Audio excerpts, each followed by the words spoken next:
vai estar só a apresentação, tá bom? Não vou conseguir ver o chat. Tá bom, pode deixar.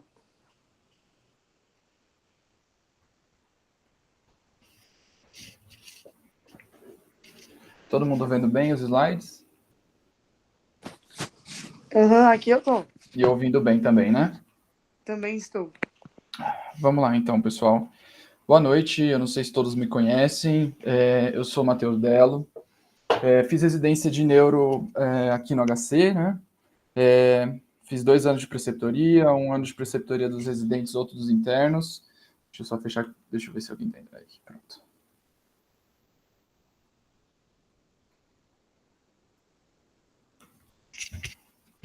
Também fiz fellow em distúrbios do movimento. Atualmente atuo como neurologista no grupo do pronto-socorro da Neuro no HC e também nos distúrbios de movimento no HC e em outros lugares, como neurologista. Fiquei muito feliz com o convite, espero que seja bastante proveitoso aí para vocês aí essa aula. Bom, neuro é um tema bem extenso. Se vocês forem pegar os livros clássicos aí de clínica médica, Cécio, Harrison, assim, com você comparar com outras especialidades, o número de capítulos, o número de páginas dedicadas à neurologia é bem grande, assim. Então, eu pedi que a minha aula fosse separada em 2 partes. Essa é a primeira parte, e a segunda parte vai ser mês que vem. Então, a aula vai ser baseada em temas. Eu peguei temas relevantes pelo histórico de provas. Vou compartilhar com vocês essa apresentação, que tem esse link, que vai ter questões antigas, tá bom?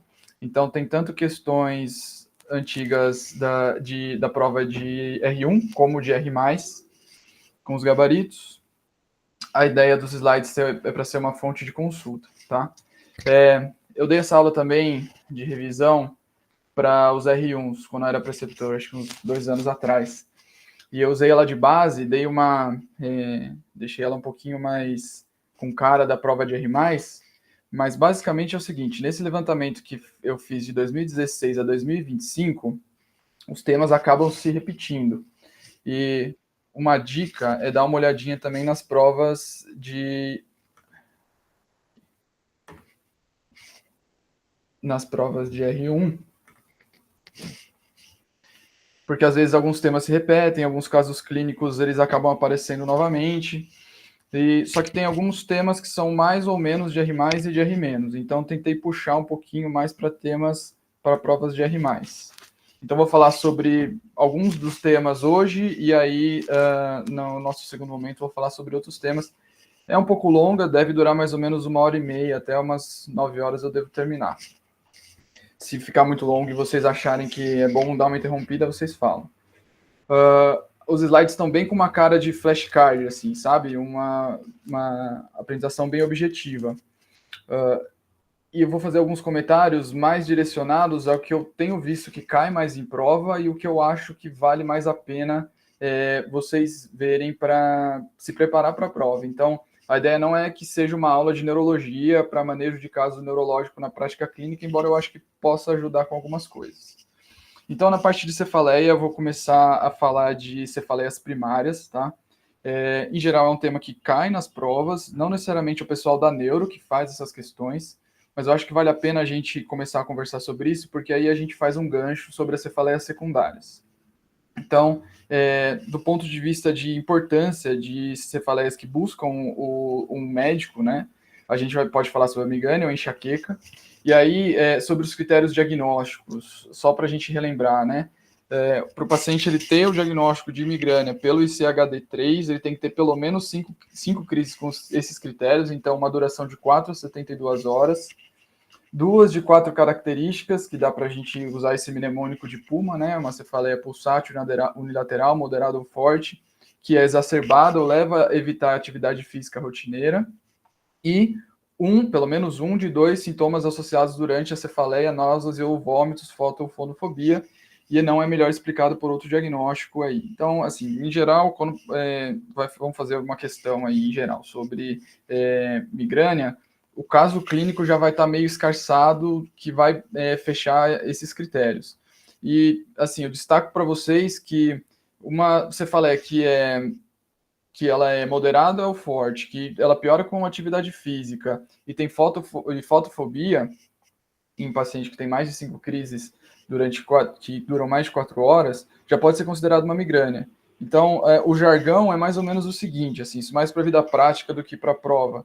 Se é uma cefaleia que ela recorre e que ela atrapalha a pessoa a ponto dela procurar um médico, a chance de ser uma enxaqueca é alta, assim, sabe?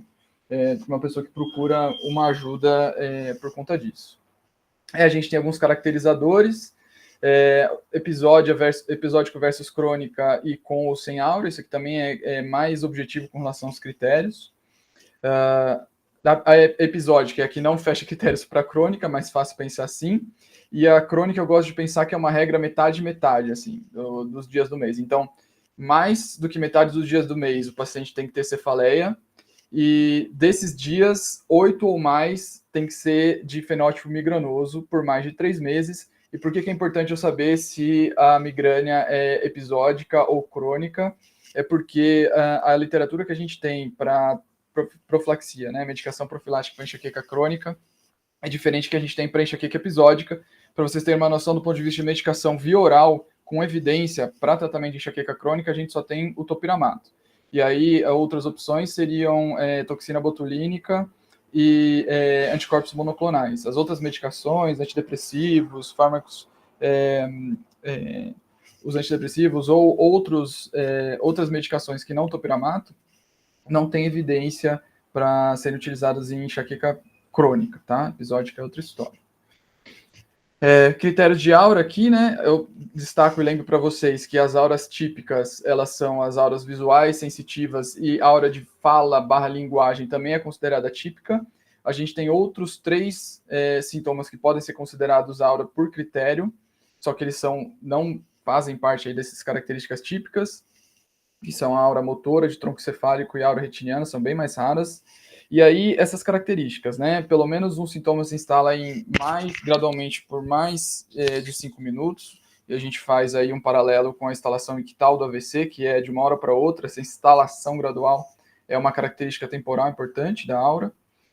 Os sintomas eles vão se manifestar em sucessão, né? Então, a gente tem aquela depressão cortical lastrante de Leão, que pode começar na região posterior e ir para a região anterior, e aí eu posso ter inicialmente um sintoma visual, porque está pegando lá o meu córtex occipital, depois um sintoma sensitivo, por conta do acometimento do parietal, e depois um sintoma mais de linguagem, quando essa depressão cortical lastrante ela vai andando.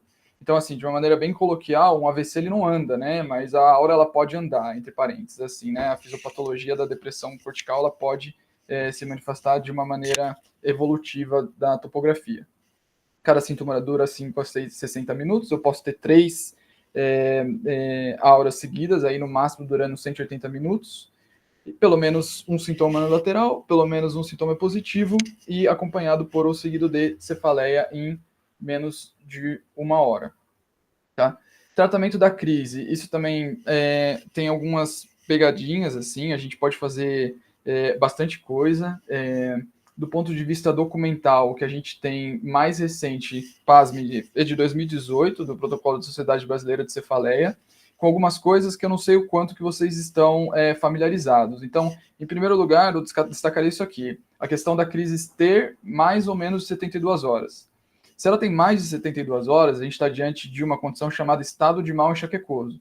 E aí a gente tem algumas características específicas de tratamento. Então, por exemplo, aqui está indicado formalmente o uso da dexametasona, né? Quem já, bem comum a gente fazer isso, tá? No pronto-socorro, tá lá, um paciente com enxaqueca com menos de 72 horas, a gente vai dar ali um analgésico, um anti-inflamatório e já dá o corticoide. Do ponto de vista formal, né, isso não está indicado. A ideia da Dex aqui é evitar a recorrência de crise e não ter um efeito analgésico em si, tá?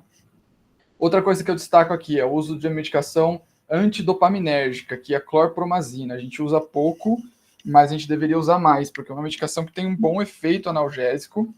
A questão dela é a seguinte: ela é uma medicação que pode dar hipotensão arterial, então é bom você sempre hidratar o paciente. Se você puder, né, é melhor você deixar ele monitorizado no período em que ele está em observação. E ela pode gerar sintomas extrapiramidais, nos pacientes. Os triptanos, que são medicações que são agonistas serotoninérgicos, aqui, o sumatriptano, eles têm menos evidência nessas dores que têm mais de 72 horas, por isso que eles foram retirados aqui desse protocolo. E aí, esses são os pontos mais importantes aqui que eu queria trazer para vocês com relação ao tratamento. Então, lembrar da diferença, né, do estado de mal enxaquecoso de uma crise que dura menos de 72 horas e que formalmente a indicação de corticoide é num estado de mal, e a gente pode usar a clorpromazina como um antidopaminérgico que tem um efeito analgésico aí interessante para a gente utilizar nesses pacientes. Bom, tratamento profilático, né? A gente sai do cenário do pronto-socorro e a gente vai num paciente que vai queixando isso para você no ambulatório, né? De crise de dor de cabeça. Primeiro ponto, na prática ele é muito menos feito do que ele deveria ser feito. Em geral, a gente subvaloriza os sintomas da enxaqueca, e a gente sabe que existem sintomas não álgicos da enxaqueca também. Por exemplo, sintomas de humor, sintomas de sono, sintomas cognitivos, e a gente tratar a enxaqueca não só pensando aí, né, na manifestação álgica, na manifestação de dor dela, a gente consegue entender melhor o impacto que esse paciente tem por conta da patologia. Então, 3 a 13% dos pacientes com indicação recebem tratamento profilático. E aí, para quem que precisa, né, tomar medicação profilática para migrânia? Não tem consenso. Existem alguns guidelines que colocam esses números aqui meio que mágicos, mais 4 ou mais de crises por mês, ou 2 ou mais crises por mês que geram algum tipo de incapacidade, ou quando o paciente tem um tratamento de crise ineficaz ou quando está contraindicado, ou por própria preferência do paciente, ou por presença de complicações. Na prática, a gente acaba conversando com o paciente e entendendo o impacto que isso tem na vida dele, tá? E aí, o que eu vou escolher? E, na verdade, assim, em primeiro lugar, eu preciso entender se a enxaqueca ela é crônica ou episódica, dependendo daqueles caracterizadores que eu falei para vocês, e aí a gente tem mais ou menos evidência. Por exemplo, via oral, como eu falei, né, o topiramato é o único que tem evidência para enxaqueca crônica. Na enxaqueca episódica eu tenho mais opções, e em geral a gente acaba escolhendo a partir de contraindicações, efeitos colaterais e benefícios adicionais. E muitas das questões das provas de residência são essas, assim, eles trazem aí para vocês um paciente que tem uma enxaqueca, que quer tomar algum tipo de medicação profilática, e aí você vai ter que escolher entre várias opções que são possíveis, qual que é a mais indicada, ou qual que não tem contraindicação nos casos. Uma clássica é paciente que tem asma, que você não pode usar o beta-bloqueador. Outro paciente que já teve, por exemplo, nefrolitíase, e aí você não pode usar o topiramato. Ou uma mulher jovem em idade fértil que não pode usar o valproato. Enfim, ou uma pessoa mais idosa que você quer evitar a medicação com efeito anticolinérgico, que são os tricíclicos. Então, essa tabelinha aqui é bacana de vocês darem uma olhada, principalmente com nesses efeitos colaterais, contraindicações e possíveis efeitos benéficos quando você usa essas medicações. Um paciente hipertenso, eu vou dar alguma medicação que também é baixa pressão, por exemplo, ou um paciente que tem sintomas de humor, eu vou tentar usar alguma medicação que tem algum efeito no humor do paciente, tá? Isso também é uma pergunta bem clássica em prova para você escolher medicação profilática para enxaqueca. Bom, enxaqueca é isso. Vamos seguindo aí dentro das cefaleias, né? Agora a gente vai abrir o nosso leque da discussão das cefaleias trigêmino autonômicas, tá? Não confunda cefaleia trigêmino autonômica com neuralgia do trigêmeo. Os dois têm trigêmeo no nome, mas neuralgia do trigêmeo não é uma cefaleia trigêmino autonômica, tá? O protótipo da cefaleia trigêmino autonômica é essa, cefaleia em salvas. Eu gosto de brincar, assim, para ter uma regrinha mnemônica, que o paciente que tem uma cefaleia trigêmino autonômica, pode ser que ele nem procure o neurologista ou clínico inicialmente, ele pode procurar diretamente o oftalmologista, porque ele tem muitos sintomas oftalmológicos, né, com a dor. Às vezes ele acha que ele tem algum problema no olho. Por outro lado, o paciente que tem a neuralgia do trigêmeo, ele pode procurar inicialmente o dentista, né, porque a dor, em geral, é no território de V2, V3, na neuralgia do trigêmeo.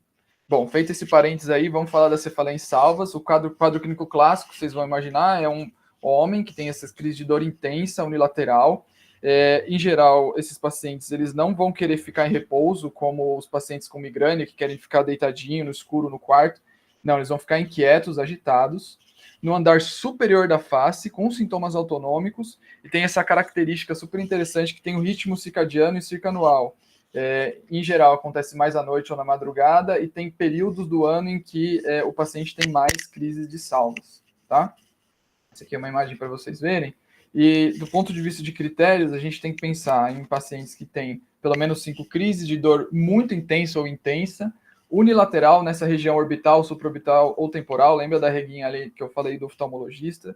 Que dura 15 a 180 minutos quando ela não é tratada. Essa temporalidade é importante para a gente diferenciar das outras trigêmeas autonômicas, tá? Depois eu vou falar um pouquinho sobre elas. E aí tem que ter um sintoma autonômico importante. Eu brinco também assim, às vezes a enxaqueca, não sei se algum de vocês tem, o paciente ele pode ter algum sintoma autonômico, um lacrimejamento leve e tudo mais, mas aqui é um sintoma autonômico intenso, assim, é uma cachoeira caindo do olho, uma congestão nasal importante, edema palpebral, miose, pitose, sensação de opressão no ouvido, são sintomas floridos. Não é aquele sintoma que o paciente vai te falar, ou ele vai te mostrar o vídeo que ele está daquele jeito. Não é aquele sintoma que você vai ter que perguntar, cavar e tirar, sabe? E aí, de novo, essa questão de inquietude ou agitação é um bom marcador para você diferenciar de enxaqueca, que o cara quer ficar quietinho, porque se ele ficar agitado, andando para lá e para cá, ele piora. Bom, aí tem essa frequência entre 1 a cada 2 dias a 8 por dia, e não melhor explicado por outros diagnósticos. E aí deixo também um ponto que é importante, às vezes é um conceito que cai em prova, que mesmo que ele caracterize ali uma cefaleia que é primária, é indicada a investigação de uma causa secundária e, em especial, um estudo de ressonância de célula para a gente ver patologias da hipófise e seio cavernoso, tá? Tratamento da crise também é algo que costuma cair em prova, e aí, às vezes, eles perguntam essas filigrâneas, assim, vale catéter nasal, ou eu posso colocar uma Venturi? Não, tem que ser uma máscara não renalante, com esse fluxo de 12 a 15 litros por minuto, e deixar o paciente sentadinho ali por 15 minutos, tá? Uma opção é sumatriptano subcutâneo. E aí, o paciente, ele teve ali a crise, você tratou ele adequadamente, você tem que fazer o tratamento profilático. É sabido aí na história natural da doença que quando o paciente está num período de salvas, que ele vai ter novos eventos, e você quer evitar que isso aconteça de novo, porque é uma cefaleia muito intensa, né? Como que a gente faz isso? A gente faz uma ponte com corticoide para evitar a recorrência dentro desse contexto, e o que está mais bem estabelecido é um bloqueio do nervo grande occipital com uma mistura de lidocaína e corticoide. Vai ter um slide quando eu vou mostrar isso para vocês, mas também para vocês terem uma noção, porque eu acho que não é um conceito que costuma cair em prova. Uma opção que acaba costumando sendo feita assim, muito na prática é dar a prednisona via oral, em vez de fazer o bloqueio. E aí, além desse corticoide, a gente usa alguma medicação como tratamento profilático. O verapamil é o mais clássico. Dá para a gente utilizar também lítio, e a ideia é manter por 2 semanas até o final do cluster, para evitar que o paciente recorra, tá? Pode ser um detalhe, talvez, que vale mais a pena para vocês da vida prática.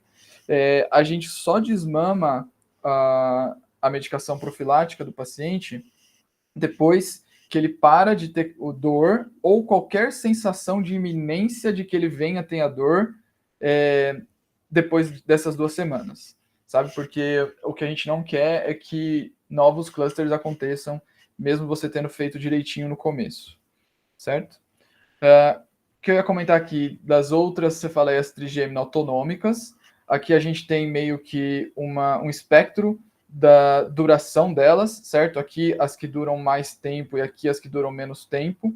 E todas elas têm características semelhantes de terem esses sintomas autonômicos importantes, serem bastante intensas, e o que ajuda bastante a diferenciar elas, na verdade, o principal marcador é essa questão temporal.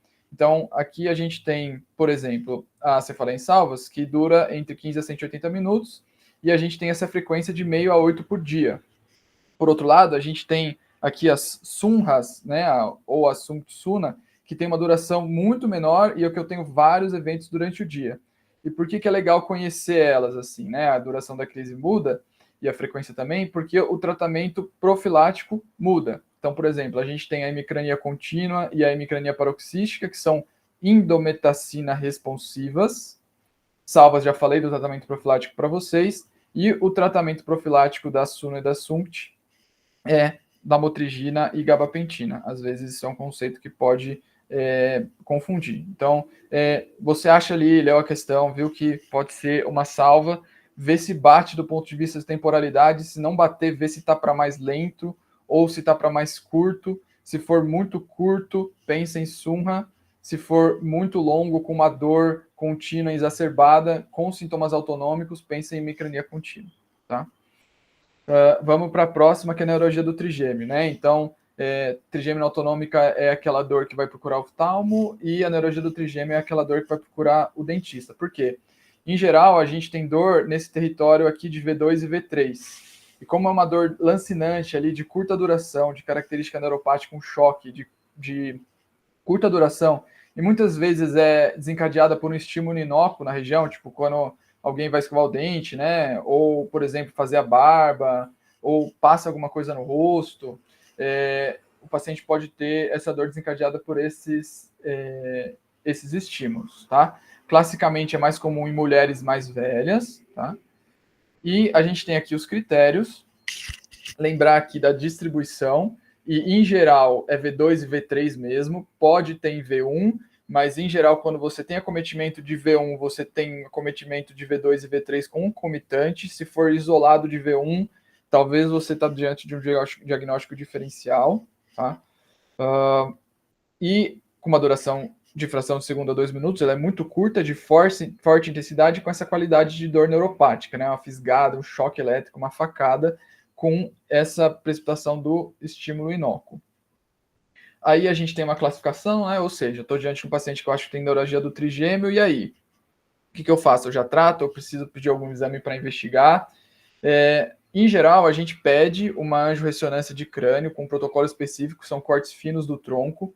Por quê? Porque a gente quer ver se tem algum tipo de contato neurovascular, que é a causa mais comum aí de neuralgia do trigêmeo.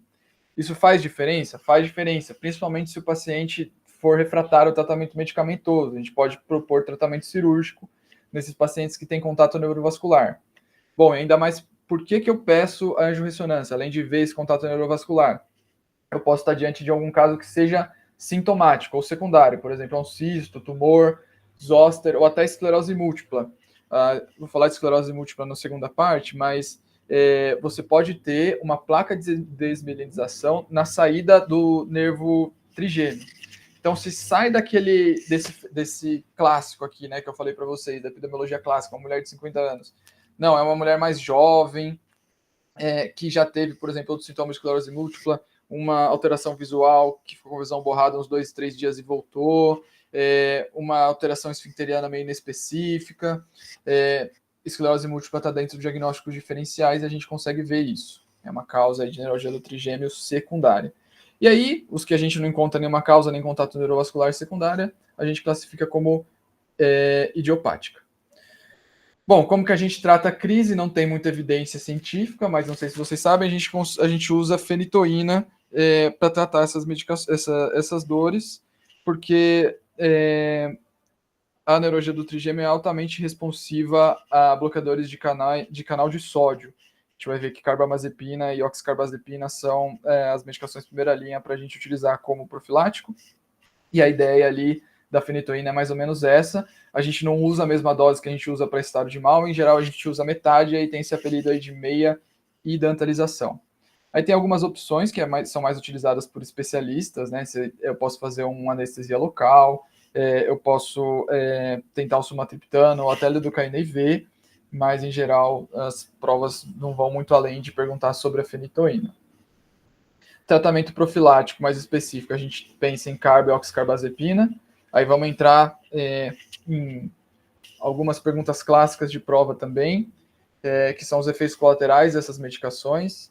Os mais importantes, assim, do ponto de vista agudo, são os neurotóxicos, entre aspas, né, que é um termo super genérico, que é sonolência, tontura, e hiponatremia. A hiponatremia é mais importante no uso da oxcarbazepina, mas pode acontecer também na carbamazepina. e também é um conceito em geral que é cobrado, pode ser cobrado. Se eu não conseguir usar carbamazepina, oxcarbazepina, ou se o paciente fizer uma hiponatremia grave, que é sintomática, eu posso tentar essas outras medicações, por exemplo, lamotrigina e gabapentina. E como eu falei para vocês, né, a gente tem algumas opções invasivas neurocirúrgicas, como a descompressão microvascular do trigêmeo, quando o paciente não melhora, em geral, com as medicações de primeira linha. Bom, feita essa caracterização inicial, eu acho que eu consegui comentar os principais conceitos que são perguntados sobre migrânia, sobre trigêmeo autonômica e sobre neurologia do trigêmeo. Vamos falar um pouquinho sobre cefaleias secundárias, né? E aí, quando a gente fala sobre cefaleias secundárias, a gente sempre pensa na cabeça, assim, pelo menos em geral, né? Quem estuda isso fala, pô, tem que lembrar dos red flags. Red flags, quais são os red flags? Aí tem uma lista de 400 red flags que a gente não lembra. E, assim, na verdade, como que eu acho que é o jeito mais inteligente de pensar? Em vez de você pensar uma lista enorme ali de red flags, você tem que pensar, pô, um paciente que está se apresentando comigo no pronto-socorro com dor de cabeça, o que pode estar acontecendo de muito grave que eu não posso deixar passar? E, sabendo disso, quais são as características das condições que eu acho que podem ser muito graves e eu não posso deixar passar, sabe? É mais ou menos esse o raciocínio. E aí você chega meio que automaticamente nos red flags, quer ver? Então, por exemplo, que coisa que é uma patologia intracraniana vascular que pode ser potencialmente grave aí, que a gente não pode deixar passar? Vamos pensar uma HSA, né? Uma hemorragia aneurismática. Bom, então, como que é a cefaleia da HSA? É uma cefaleia que a gente chama de introvoada, né? Ela atinge o ictus, sua intensidade maior, próxima, dentro de 1 minuto, próxima do seu início. Então, aí eu já pensei no red flag. Ah, o paciente ele pode ter crise, outro red flag. O paciente pode estar rebaixado, outro red flag. Pode ter hipertensão intracraniana e vai ter edema de papila, outro red flag. Pronto, eu já lembrei de 4 só pensando na caracterização da HSA, sabe? Outra patologia intracraniana vascular que costuma ser uma pegadinha de prova, que talvez seja uma coisa interessante para a gente relembrar, é a dissecção de vasos cervicais, né? Que você pode ter ou não um estímulo motor, tipo, que pode ser inócuo, sei lá, um mecanismo de aceleração, desaceleração, uma freada busca do carro, ou uma paciente que vai na montanha-russa, ou, sei lá, uma praticante de judô que caiu, enfim. E aí você tem esse sintoma que pode preceder um AVC, né? Uma pergunta clássica de prova, isso mais para neurologia, não tanto para R+, é uma dor cervical nova num paciente jovem que teve um mecanismo de trauma meio bobo, como eu falei para vocês, que está se apresentando com uma síndrome de Horner, né? Com uma miose e uma semiptose. E pode ter também anidrose. E a dissecção carotídea ela pode dar Horner porque as fibras simpáticas pupilomotoras, essas fibras simpáticas que geram a parte autonômica da face, elas estão ali próxima da carótida. Então, quando eu disseco, eu formo um hematoma intramural e aí eu posso ter lesão dessas fibras. Então, de novo ali, ó, bom, um outro red flag, né? Uma síndrome de Horner junto com uma cefaleia nova no paciente que teve um mecanismo de trauma, assim. Patologias intracranianas não vasculares. Então, vamos pensar em neoplasias, vamos pensar em neuroinfecções, distúrbio da circulação licórica. Vou falar para vocês um pouquinho de pseudotumor cerebral. Então, essas são as principais causas, assim, potencialmente graves que podem se apresentar como uma cefaleia. E aí, de novo, né? Aqui a lista dos red flags. Então, se eu tenho um paciente com uma cefaleia e, sei lá, tem uma febre no final do dia e tem linfadenomegalia e, enfim, tem perda de peso. A gente pode pensar aí em algum diferencial relacionado ao paciente estar abrindo uma tuberculose ou ele tem uma neoplasia, pode estar fazendo uma tuberculose pulmonar ou sistêmica e junto abrindo uma neuro-TB, pode estar acontecendo. História de neoplasia ou neoplasia ativa, qualquer alteração neurológica, seja ela focal ou, entre aspas, difusa, né? Com difusa eu quero dizer rebaixamento de nível de consciência ou confusão.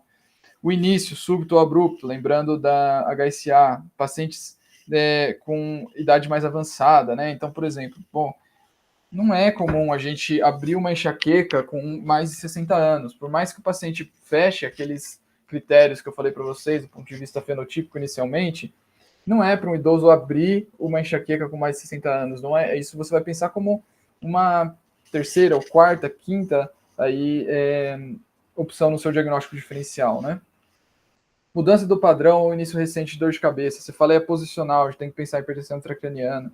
Essa precipitada por valsalva, tosse ou espirro, por hipertensão craniana também, é um exemplo. Que tenha papiledema, né, que é a cefaleia relacionada à hipertensão intracraniana. Uma evolução progressiva, ou que tem uma apresentação atípica, ou seja, não bate tanto com enxaqueca, não bate tanto com trigêmina autonômica. Será que é uma cefaleia secundária? Puerpério gestação. O olho doloroso com sintomas autonômicos, a gente tem que pensar também nas trigêmina autonômicas, mais nos diagnósticos diferenciais, doenças da hipófise, do seio, pensar em glaucoma de ângulo fechado também, a gente esquece desse diagnóstico diferencial.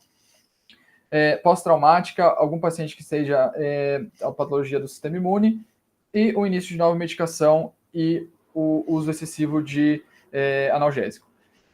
Quando a gente vê essa lista de red flags, a gente tem que pensar no seguinte, bom, a dor de cabeça ela pode ser secundária, beleza, mas não necessariamente ela é de uma causa grave, tá?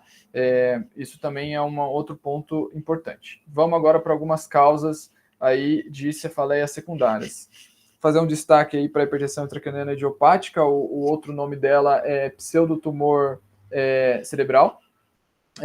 O quadro clínico clássico, a gente pensa em alguém que tenha fator de risco, e aí a gente tem que pensar mulheres, obesas, existem algumas outras etiologias para a hipertensão intracraniana que a gente não chama idiopática, a gente vai chamar ela secundária a alguma coisa. Alguns clássicos aí que têm aparecido mais em provas são em pacientes que usam alguns tipos de medicações, por exemplo, derivados de vitamina A ou tetraciclinas. Eu vi uma questão esses dias de uma mulher jovem, obesa, que tinha acne, estava usando medicação para acne também, pode estar dentro desse contexto etiológico. E o quadro clínico é esse, né? É uma cefaleia que ela pode ter qualquer fenótipo, mas o clássico em prova é uma cefaleia com características de hipertensão intracraniana, que é aquela que piora quando o paciente deita, melhora quando o paciente fica em pé e pode acordar o paciente à noite. O paciente tem sintomas de perda visual transitória, por quê? Porque a hipertensão intracraniana idiopática ela é uma doença que dá dor de cabeça, mas ela gera um risco para o nervo óptico, porque eu tenho um aumento da pressão intracraniana e a bainha do nervo óptico está em contato com essa pressão intracraniana. Então, tem um aumento da pressão no próprio nervo óptico e eu gero uma neuropatia óptica, dando sintomas de perda visual transitória, constrição do campo visual, papiledema e, inicialmente, essa perda visual que é transitória pode gerar até cegueira.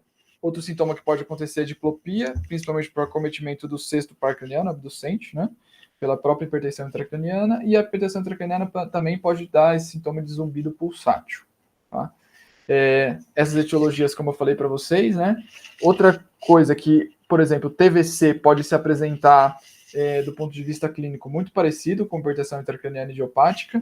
Então, a gente sempre faz um estudo de vasos venosos intracranianos nesses pacientes, para ver se não é uma TVC que está se apresentando dessa maneira. De investigação complementar, além disso, a gente costuma pedir líquor, e aí o clássico é que essa pressão de abertura vem aumentada, e a gente pode fazer o diagnóstico, mesmo que a pressão de abertura não venha aumentada, se o paciente tiver algumas características radiológicas ali na ressonância que nos faça pensar nesse diagnóstico. Por exemplo, célula túrcica vazia, a própria eversão da papila do nervo óptico, quando a gente vê num corte mais axial na ressonância, dentre outros achados de hipertensão intracraniana na ressonância, tá? A composição do líquor vai estar normal, e isso é um ponto também que, só um detalhe mais prático, que a gente tem um crescente papel da semiologia armada neurooftalmológica, principalmente com campimetria por confrontação e um exame que se chama OCT, que é a tomografia de coerência óptica, que ele consegue ver melhor ali o que está acontecendo com o nervo óptico, ajuda a gente a fazer diagnóstico e o segmento. Aí o tratamento, a gente tem 3 principais frentes, né? A perda de peso e ou a manejo dessa etiologia. O tratamento por sintomas visuais também, às vezes isso cai, é um motivo de questão de prova. A gente usa algumas medicações inibidores da anidrase carbônica, que vai diminuir a produção do líquor. Logo, a ideia é que haja uma redução da hipertensão intracraniana. Aí temos a acetazolamida. E o topiramate é uma opção bacana, porque ele é meio que um 3 em 1. Além de ser inibidor da anidrase carbônica, ele tem um efeito de ser profilático para dor de cabeça, se a gente está pensando em paciente que tem um fenótipo enxaquecoso, secundário hipertensão intracraniana idiopática, e ainda se você der uma dose alta, ele tem um efeito anorexígeno, né? Então, é uma medicação meio coringa, assim, para hipertensão intracraniana idiopática, que tem cada vez ganhado mais espaço. Excepcionalmente, a gente faz cirurgia, tá? Ou DVP, ou tratamento da estenose do seio através de neuroradiointervenção, ou uma cirurgia super meio gore, assim, que é uma cirurgia de descompressão do nervo óptico, assim. Tem alguns centros que têm bastante experiência com isso. E, pasme, assim, a gente não entende muito bem por quê, mas a gente tratar a hipertensão intracraniana pode, mas em geral não trata a cefaleia. Então a gente tem que pensar o tratamento da cefaleia em paralelo, e a gente pensa no fenótipo. Então, se tem um fenótipo mais enxaquecoso ou um fenótipo mais tensional, a gente trata pelo fenótipo, tanto do ponto de vista sintomático para crises, como do ponto de vista profilático, tá? Vou seguindo aqui, qualquer coisa vocês vão me interrompendo. Próxima causa de cefaleia secundária, que é importante, que em geral cai na prova e tem algumas pegadinhas, tá? Às vezes é uma pegadinha tão batida que eu acho que, enfim, né? Acho que nem tem mais porque eles continuarem perguntando. Mas vamos lá. Trombose venosa cerebral, então é uma trombose na circulação venosa encefálica, que pode estar tanto nos seios venosos durais como nas veias corticais, e aí a gente tem esses sinais clássicos, assim, né? O sinal do delta cheio, quando eu não tenho a anjo, e o delta vazio, que é a ausência da contrastação aqui na tórcula, na confluência dos seios, quando eu tenho a trombose, né? Ele não preenche. E o sinal da corda, que é a trombose aqui dessas veias mais corticais. Eles podem estar concomitantes ou eles podem acontecer separadamente. Temos fatores de risco clássicos, e aqui clássico é o uso de anticoncepcional oral, terapia de reposição hormonal, gestantes ou puerpério, e aí tem ali as trombofilias adquiridas e hereditárias, por exemplo, SAF e neoplasia como as adquiridas. Quadro clínico clássico aqui, também uma cefaleia que tem características de hipertensão intracraniana, porque a trombose venosa cerebral ela vai dificultar a drenagem do sangue venoso, isso gera uma hipertensão intracraniana. Pode ter sinais localizatórios e crises epiléticas, porque a TVC ela pode complicar, então ela pode complicar com isquemia venosa e ou hemorragia dessa isquemia, então ela pode gerar uma coisa que parece um AVCI, mas não é porque não é território arterial, e aí você vê uma trombose junto, e ela pode sangrar também. É um diagnóstico diferencial etiológico de AVCH, TVC também, tá? Rebaixamento de nível de consciência por conta da hipertensão intracraniana ou por conta de um infarto venoso de algum território que seja estratégico. E tem essas complicações que eu falei para vocês, esses sinais clássicos. E aí, assim, a pegadinha que eu falei que é super batida sobre TVC é que mesmo que o paciente tenha um sangramento como uma complicação da TVC, a conduta é de primeira linha, salvo raras exceções, quando não é seguro, tem um sangramento muito grande, raríssima essa exceção, é você anticoagular, tá? Então, pergunta clássica de prova, já caiu umas 3 vezes já, é uma TVC que sangrou, e aí ele pergunta o que você faz, e a resposta é anticoagular, tá? Seguindo aqui, outra causa clássica aí de cefaleia secundária, que em geral é também motivo de questão de prova, é a arterite de células gigantes. E aí lembrar de uma cefaleia nova num paciente mais idoso, tá? É uma vasculite que pega pacientes com idades mais avançadas, mais comum em idosos e mulheres. E o quadro clínico típico ele vai te falar, né? Ele vai te dar algumas dicas. Então, tem aqueles sintomas sistêmicos inespecíficos de vasculite, tipo cansaço, uma indisposição, uma fadiga, pode ter até um paciente mais subfebril, assim. Como você falei, a frontotemporal nova, com a claudicação mandibular, né? E a claudicação mandibular ocorre justamente por uma isquemia transitória do próprio músculo masseter ali, por conta da vasculite, uma diminuição da oferta metabólica para o masseter por conta da vasculite. Sintomas visuais podem acontecer, eu vou falar um pouco sobre neurite óptica e neuropatia óptica isquêmica no mês que vem, quando tiver a segunda parte aqui da apresentação. E a polimialgia reumática pode aparecer junto, né, como sintomas ali do paciente com arterite de célula gigante. São essas dicas que dá para ir pegando ali na prova. Exames complementares, as provas inflamatórias, ultrassom Doppler de artérias temporais, e a gente tem o sinal do halo, que é esse sinal clássico aqui, e o padrão ouro é a biópsia. O tratamento é corticoide, se o paciente tiver sintoma visual, a gente usa a dose alta de corticoide. Diferente da reumato, de maneira geral, na neuro a gente tende, inclusive, a pulsar esses pacientes que têm noia por arterite de células gigantes, mas a reumato tem outros tipos de protocolo, diferente um pouco da neuro. E de manutenção, as medicações são poupadoras de corticoide, por exemplo, MTX e o tocilizumab.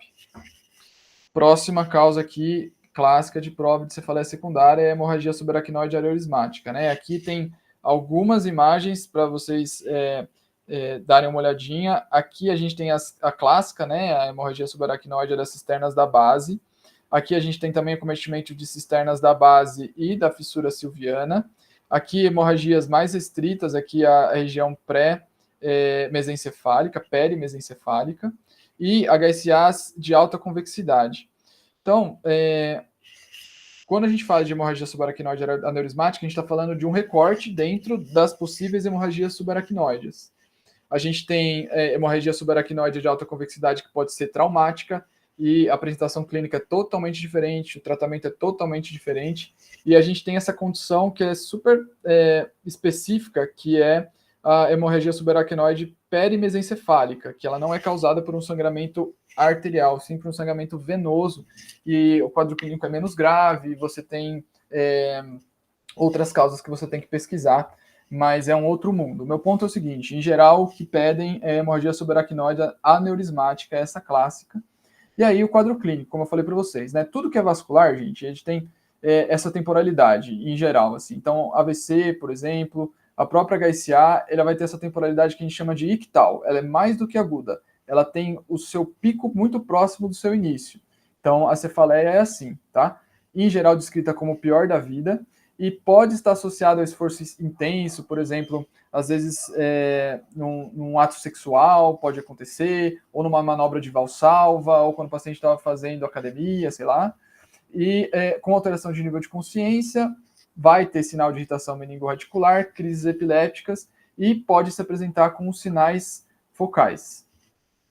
A nossa prova, ela não costuma, pelo menos a prova de neuro, não costuma ficar pedindo um monte de escala, mas eu acho que vale a pena dar uma olhadinha só para ter uma noção nessas escalas clínicas. E a escala de Hunt-Hess e essa WFNS, elas são marcadores prognósticos, tá? Elas ajudam, elas têm principalmente esse tipo de valor. Por guideline também, eles ajudam a marcar HSA que tem indicação de profilaxia primária de crise epilética, mas isso é um assunto meio controverso que eu acho que não cairia na prova pelo fato dele ser controverso, tá? Bom, seguindo aí, como a gente faz o diagnóstico? Quadro clínico típico, a gente começa, obviamente, com a neuroimagem, a gente pode usar escalas radiológicas que são preditoras de vasoespasmo, e o estudo de vasos para a gente procurar o próprio aneurisma, né, para depois a gente tratar. E aí tem essa pergunta clássica também do líquor, né? Como que o líquor ajuda? O que acontece? A tomo de crânio tem muita boa acurácia, principalmente no início do quadro, nas primeiras 24 a 48 horas. Se já evoluiu, a tomo de crânio vai perdendo um pouquinho a sua sensibilidade, e aí entra o papel do líquor, tá? O líquor pode te ajudar nesse sentido. E aí uma outra pergunta que também pode aparecer aí é assim, bom, coletei um líquor no paciente que eu tinha uma suspeita de que estava com HSA. Como eu diferencio se o sangue, entre aspas, que veio no líquor é de uma HSA de fato ou se é de uma punção errada, um acidente de punção? A resposta vai ser a seguinte: se for uma HSA, é um sangue mais velho, entre aspas. Se for um acidente de punção, é um sangue mais novo. E quais são os marcadores de, entre aspas, sangue velho? Xantocromia pós-centrifugação, que é isso que ele está mostrando, o líquor ficar amarelo por conta dos metabólitos aí das hemácias. Presença de macrófago hemático, que o macrófago vai lá e fagocita a hemácia, quando ela está lá no líquor, e presença de hemácias crenadas, são hemácias degradadas. Então, essas três coisas aqui não são para elas aparecerem num acidente de punção, tá? E o mais interessante nisso do ponto de vista de racional, não adianta você coletar o líquor muito cedo também, porque se você coletar ele muito cedo, você não vai conseguir diferenciar se é um acidente de punção ou se é uma HSA. Muito cedo, assim, menos de 6 a 12 horas, certo? Se a tomo vier normal, o que é incomum, tá? Porque a acurácia da tomo é muito boa no início.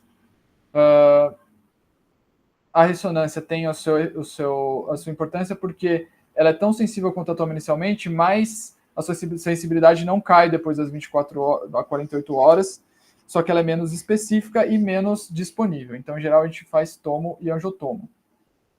Fez o diagnóstico de HSA, obrigatório fazer um estudo de vasos para a gente procurar o aneurisma. Angiotomo pode ajudar, angiorressonância pode ajudar. Se eu não conseguir encontrar o aneurisma, eu posso fazer uma arteriografia digital que tem maior sensibilidade e pode ser, inclusive, terapêutica em alguns casos. Bom, as escalas radiológicas, a mesma coisa que eu falei das escalas clínicas para vocês. A diferença é que as escalas radiológicas elas têm uma relação com risco de vasoespasmo, que é uma complicação de HSA. E, do ponto de vista de conduta, a gente vai fazer o suporte neurocrítico e o tratamento do aneurisma. E a gente tem as complicações aqui, que são divididas didaticamente para vocês entre precoces e tardias. Essa divisão de complicações entre precoces e tardias da HSA é uma divisão meio histórica, tá? E que eles achavam que o que você faz aqui na fase precoce não importa muito para a parte tardia. Cada vez mais na literatura de HSA a gente está vendo que meio que o que a gente faz aqui interfere muito no que acontece aqui. Então essa divisão é mais didática do que propriamente fisiopatológica, sabe? Então, ressangramento, hidrocefalia, crises epiléticas, outras alterações sistêmicas. O clássico aí é mais em cardio, né? Quando eles perguntam aquela síndrome do miocárdio atordoado, é clássico de perguntar durante a HSA aneurismática. Complicações mais tardias, a gente tem vasoespasmo de grandes artérias, isquemia cerebral tardia e a ideia é fazer o Doppler transcraniano e exame neurológico diário para a gente rastrear esse tipo de complicação. Outra pergunta clássica é a profilaxia, nimodipino 60mg de 4 em 4 horas por 21 dias e o suporte neurocrítico. Na prática, não sei se alguém já pegou um caso assim de HSA que vocês viram isso. Às vezes, por mais que a gente queira dar o nimodipino, o paciente ele acaba ficando meio hipotenso. Aí a gente fica meio entre a cruz e a espada, o que a gente faz, mas do ponto de vista de prova e do ponto de vista de guideline, essa é a dose que se faz, tá bom? Via oral ou via sonda. Outra cefaleia que de vez em quando cai é a cefaleia pós-punção dural, tá? E, em geral, ela acontece mais nos pacientes que fazem anestesia, raquianestesia. É menos comum de acontecer anestesia epidural ou raquianestesia. É menos comum de acontecer na punção lombar diagnóstica, mas pode acontecer também. E aí a historinha vai ser essa, assim, o paciente ou, sei lá, teve o parto, ou fez uma anestesia peridural por algum outro procedimento cirúrgico, e aí começa com sintomas até uns 5 dias depois, e vai ter essa cefaleia que é ao contrário da cefaleia da hipertensão intracraniana. Você vai imaginar uma hipovolemia licórica, por conta aí dessa fístula aí, que foi aberta por conta da punção de uma maneira traumática. Então, o paciente ele vai querer ficar deitado. Quando ele levanta, ele tem dor, tá? E aí ele pode ter outros sintomas inespecíficos junto, tipo dor cervical, auditivos, fotofobia e náuseas. E o tratamento em geral gera uma remissão espontânea, mas você pode fazer hidratação, cafeína, blood patch em refratários. Isso aqui já caiu em prova para você tratar. A ideia é você tratar essa fístula que você fez na punção e não confundir ela com cefaleia pós-fístula de líquor, por exemplo, aquela fratura de face com cefaleia atribuída à hipotensão intracraniana espontânea, e a gente não está diante de um procedimento, são outros tipos, são causas diferentes, tem quadro clínico semelhante, e tem achado da ressonância de hipovolemia licórica, e um deles é o hipersinal meníngeo difuso e linear. Mas eu achei meio específico, assim, para uma prova de clínica médica. Em geral, esses pacientes melhoram após normalização de pressão. Falei para vocês que eu ia falar um pouquinho sobre o bloqueio de nervo occipital, tá aqui, tá? Esse aqui é o occipital maior, esse aqui é o occipital menor. A gente usa o bloqueio de nervos dessa região para algumas condições. Por exemplo, é uma opção para a gente fazer em status enxaquecoso, e como eu falei para vocês, nas salvas. Nas salvas a gente não usa só lidocaína, a gente usa lidocaína junto com algum corticoide, que pode ser, por exemplo, hidrocortisona, triacinolona ou dexa, tá? Outra cefaleia que de vez em quando cai é a cefaleia por uso excessivo de analgésicos, tá? Não se chama mais por abuso de analgésico, por uma questão semântica mesmo. Quadro clínico é o paciente que já tem uma cefaleia primária prévia, que já tem 15 dias ou mais por mês de dor de cabeça e faz uso excessivo de analgésico por mais de 3 meses. E o que é esse uso excessivo? Quando a gente fala de analgésico simples, mais de 15 dias por mês, e outras medicações, inclusive combinações de analgésicos, mais de 10 dias por mês. A conduta é para uso excessivo, você dá o profilático adequado e você dá uma terapia ponte. Uma delas é o bloqueio de nervos seriados da cabeça. Aqui no HC a gente gosta de usar bastante a clorpromazina, que vai aparecendo aqui de novo. Bom, vou dar uma respirada, tomar aqui uma água, se alguém quiser fazer algum comentário, senão eu vou seguindo aqui.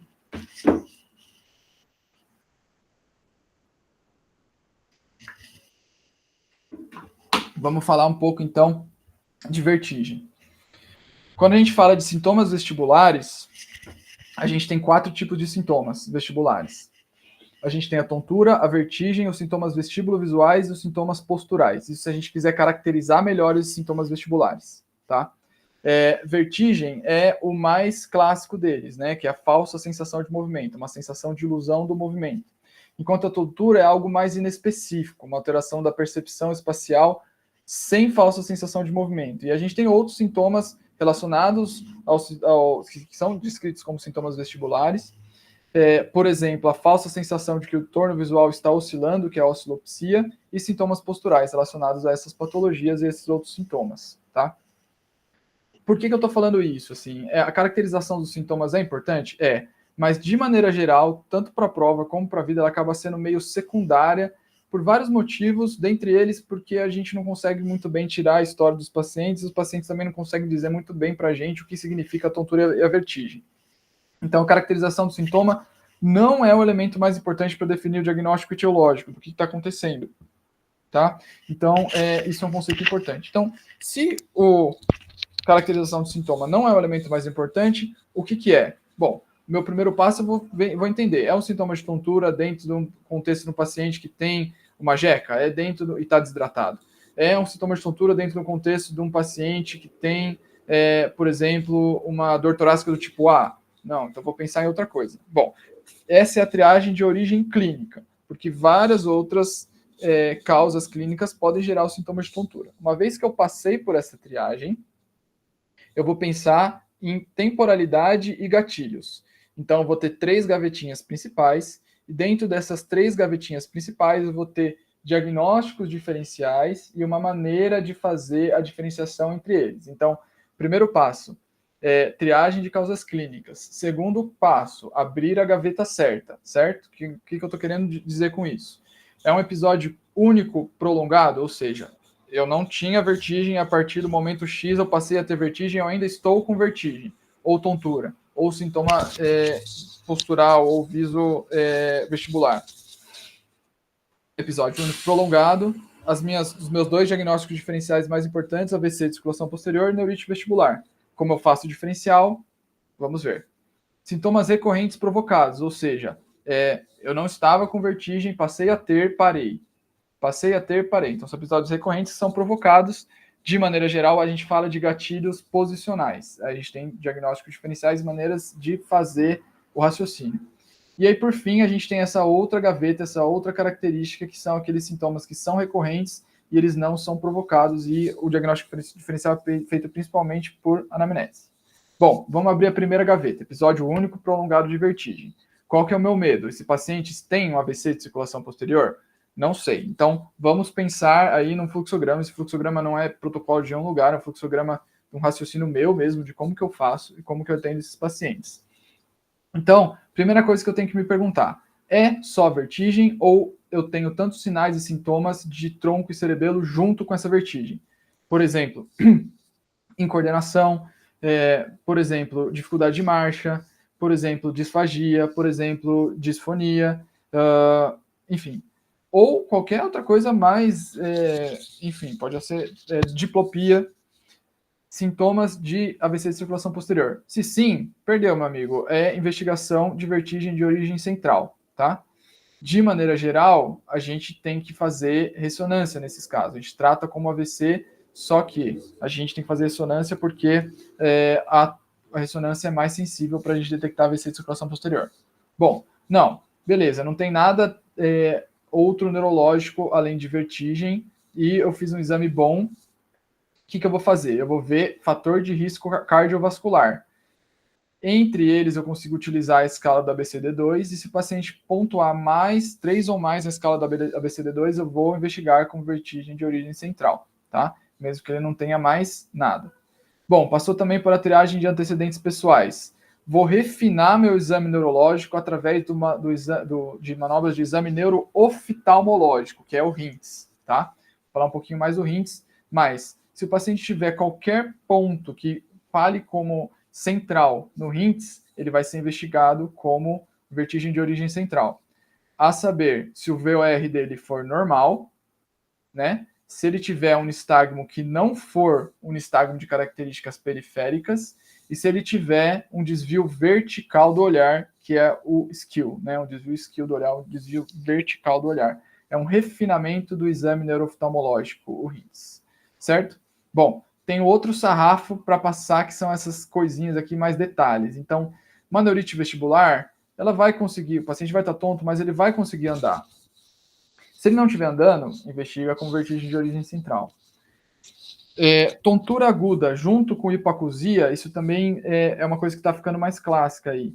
A gente tem que pensar em um infarto específico da AICA, que é um infarto que pega tanto uma região do pedúnculo cerebelar médio, com sintomas cerebelares e sintomas eventualmente de acometimento pontínuo, e também da AICA sai a artéria labiríntica. Então o paciente ele vai junto com o AVC, né, de circulação posterior, tem um infarto labiríntico e uma hipoacusia.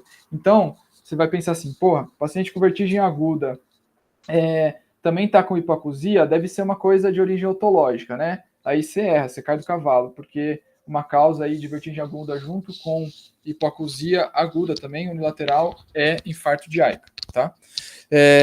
Outra coisa aqui, cefaleia e cervicalgia. Acabei de falar para vocês lá atrás sobre dissecção, né?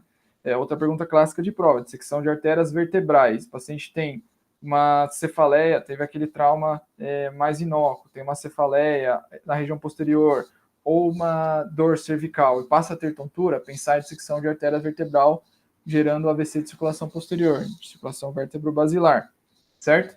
Então vejam que aqui o raciocínio é o seguinte, você tem que provar para si mesmo de uma maneira muito fundamentada de que esse episódio único prolongado não é uma vertigem de origem central, passando por vários pontos aqui, são esses que eu falei, tá bom? Isso aqui são mais detalhes que eu conversei com vocês e os comentários que eu tinha feito, tá? Se eu acho que é um AVCI de circulação posterior, eu vou manejar como AVCI e um exemplo aí clássico também é a síndrome de Wallenberg, tá? A síndrome de Wallenberg é assim o nome dado aí para o AVC de bulbo dorsolateral. Aqui, ó, que bonitinho o bulbo. Isso aqui é uma ressonância de fusão. Aqui está o cerebelo e aqui o infartinho aí do bulbo dorsolateral. E qual que é o pulo do gato do infarto da síndrome de Wallenberg? Cara, ele é um AVC que não tem sintoma motor e ele não tem afasia. Então, às vezes as pessoas caem do cavalo, tá? Então, o paciente pode ter vertigem, tontura, pode ou não ter ataxia, pode ou não ter nistagmo, disfagia, disfonia, disartria, porque pega esses nervos cranianos mais baixos, bulbares. E aí tem essa hipoestesia alternada, que é a hipoestesia dolorosa da face ipsilateral, a infarto bulbar e contralateral no corpo, certo? e pode também ter uma síndrome de Horner. Olha o Horner aparecendo aqui. Aí não tem nada a ver com a dissecção carotídea que eu falei lá para vocês. Tem a ver com o fato daquela mesma via simpática pupilomotora que passa pela carótida quando ela está subindo, quando ela está descendo, ela passa pelo bulbo. Então é por isso que o paciente pode ter Horner no Wallenberg. Beleza? Ressonância mais sensível que tom para o diagnóstico.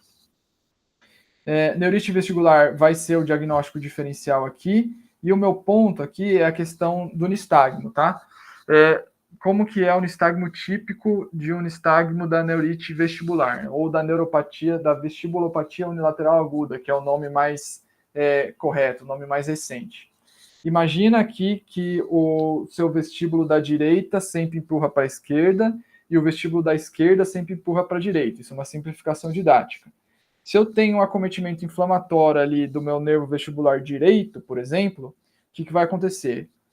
O meu sistema vestibular esquerdo vai aumentar o tônus e vai fazer um desvio mais tônico do olhar para o lado direito. O meu córtex vai perceber que eu estou olhando para o lado direito por conta de uma disfunção vestibular e vai corrigir, vai fazer um movimento rápido para o lado contralateral. Isso gera o nistagmo, né? Um movimento oscilatório ocular que tem uma fase lenta e uma fase rápida, e ele bate, no caso da neurite vestibular, sempre para o lado bom, e ele tem um componente horizonto rotatório, tá? Então, 2 nistagmos que você tem que saber. Esse que eu acabei de falar, que é o nistagmo de neurite vestibular, qualquer nistagmo diferente desse, então, por exemplo, nistagmo rotatório, nistagmo vertical, nistagmo que muda a direção a depender de qual é a posição do olho do paciente. Esse nistagmo é central textprove contrário, tá? O segundo nistagmo que vocês têm que saber é o nistagmo da VPPB, que eu vou falar depois, desse canal semicircular posterior. Tratamento de neurite vestibular é esse que está aqui para vocês, fisioterapia, sintomático e corticoide. Pulo do gato aqui, evitar bloqueadores de canal de cálcio antivertiginosos que podem causar parkinsonismo, beleza?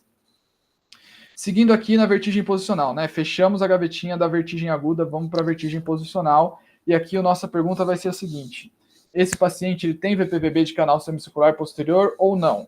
E aí o fluxograma é muito mais simples do que o outro. Vai ser basicamente o seguinte: eu tenho um nistagmo típico de VPPB de canal semicircular posterior? Sim ou não? Se não, eu tenho que investigar como uma vertigem posicional central. Se sim, beleza, vou fazer as manobras de reposicionamento e fazer o tratamento. Aqui, a questão é muito mais prática do que teórica, porque é muito mais o desafio está em fazer a manobra e identificar o nistagmo. Na prova, o que pode acontecer?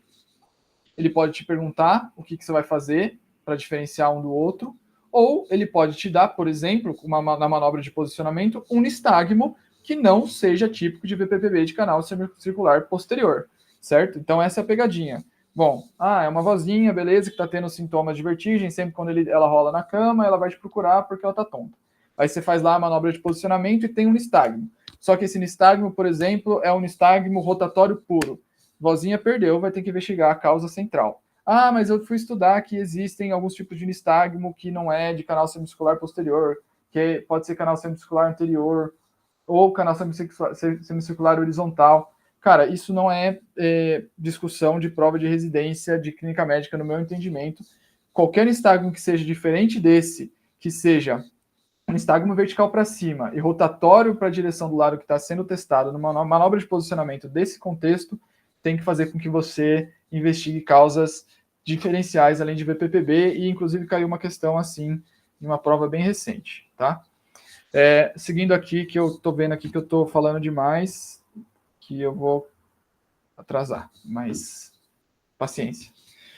Terceira gavetinha, vertigem episódica não provocada. Aí a gente vai falar de anamnese para fazer o diagnóstico diferencial. Há 1 ou 2 anos caiu doença de Meniere na prova de acesso direto, e com episódio de vertigem episódica não provocada.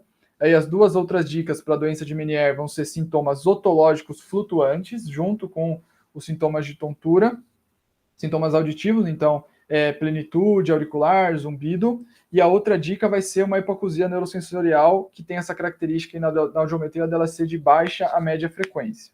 Tá? A duração dos sintomas vestibulares é bem ampla, pode ser de 20 minutos a 12 horas, E aí, isso é mais doença de otorrino, a gente não discute tanto tratamento, eu acho que é uma coisa meio específica, mas basicamente você maneja os fatores de risco, tem algumas coisas aqui que são até um pouco polêmicas, tipo você parar de tomar cafeína e tudo mais, e diuréticos, tá? Com hidratação e redução de ingesta de sódio. Beta-estina pode ser utilizada, o mecanismo que se acha que né, que ele tem um efeito ali na circulação dos vasos labirínticos, mas na minha opinião isso é uma coisa meio que ninguém entende muito bem. Os europeus gostam mais de usar do que os americanos, tá? Doença de Meniere, acho que a ideia mais é saber identificar essa patologia. Bom, pode ser AIT, certo? Então, a gente não vai conseguir fazer o RINTS porque o paciente não está dentro da gavetinha da vertigem aguda, porque ele não tem mais sintomas.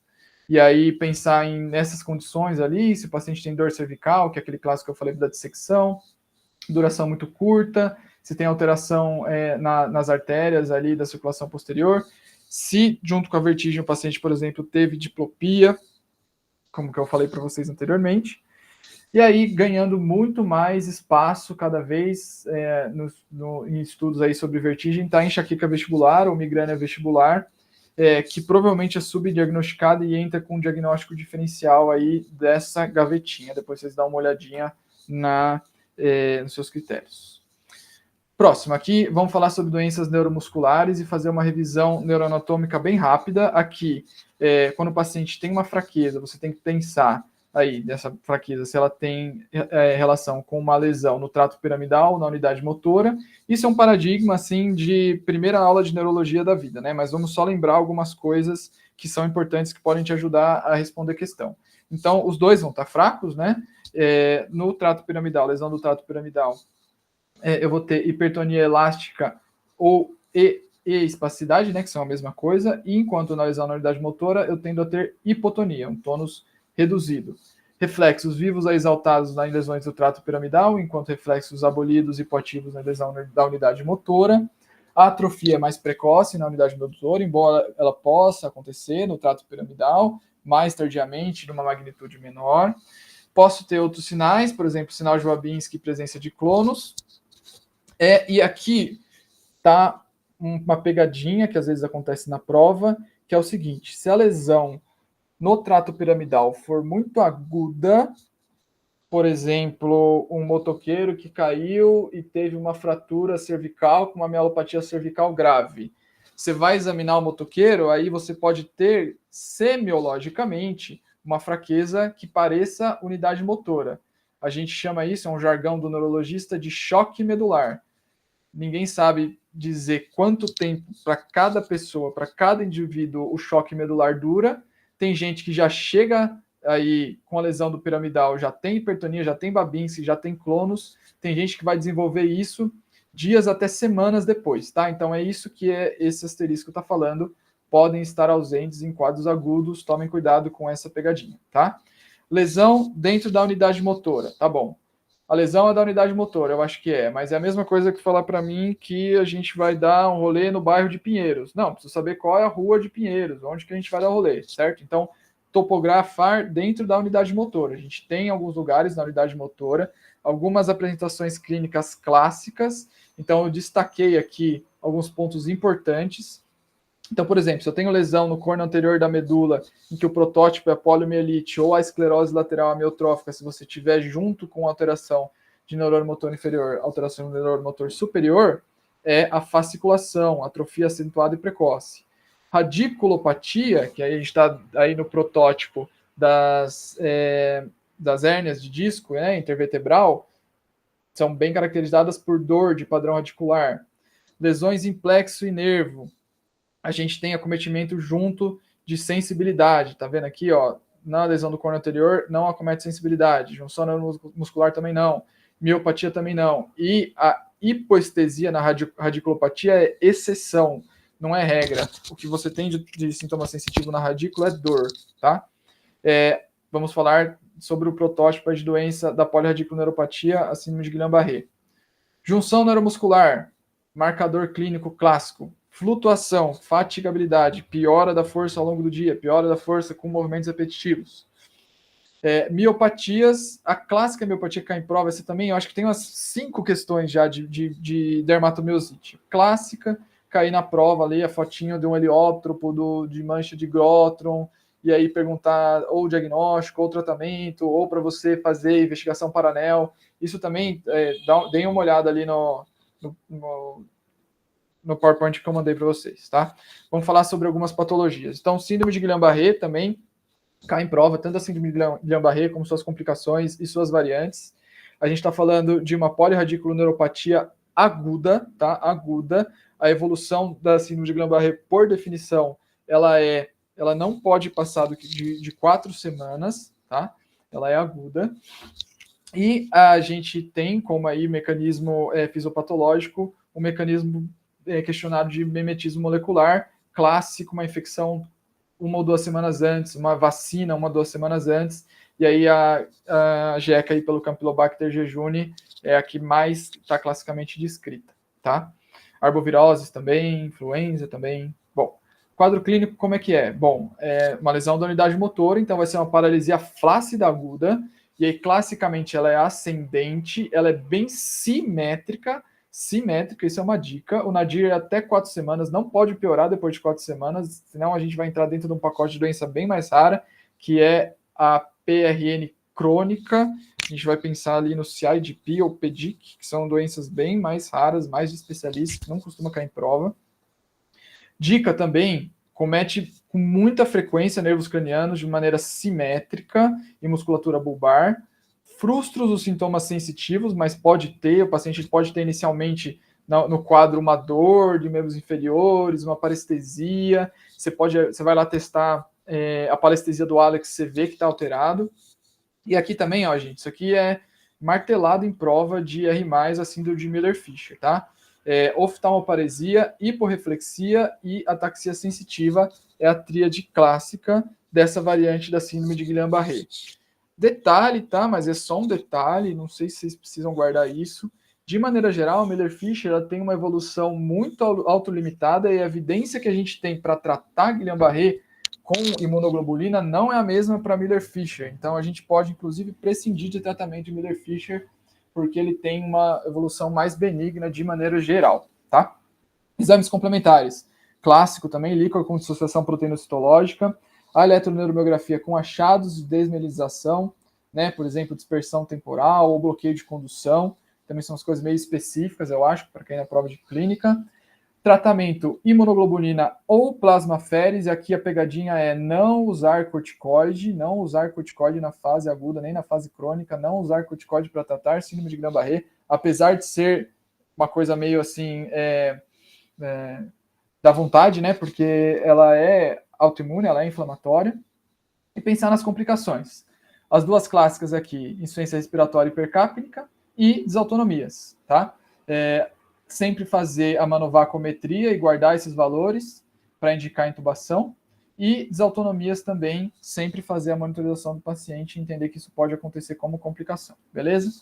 Seguindo aqui, outra questão muito clássica de prova, mais comum em prova do que na vida, isso eu posso garantir para vocês, é porfiria hepática aguda. E por que ela está aqui? Porque ela é um diferencial do Guillain-Barré, tá? E vamos imaginar assim, de uma maneira bem anedótica e bem rápida, pensa em um Guillain-Barré que tem dor abdominal e sintoma neuropsiquiátrico junto e ou crise epilética, aí você está diante de um quadro clínico que pode ser uma porfiria, tá? E que raios é isso, né? É uma doença genética rara do metabolismo do grupo M. Então aí você tem lá o metabolismo do M, que acontece principalmente no fígado, que tem várias etapas, várias enzimas, você tem vários tipos de porfirias que podem acontecer por mutações nessas várias etapas do metabolismo. E aí, uma delas é essa aí, a porfiria aguda intermitente.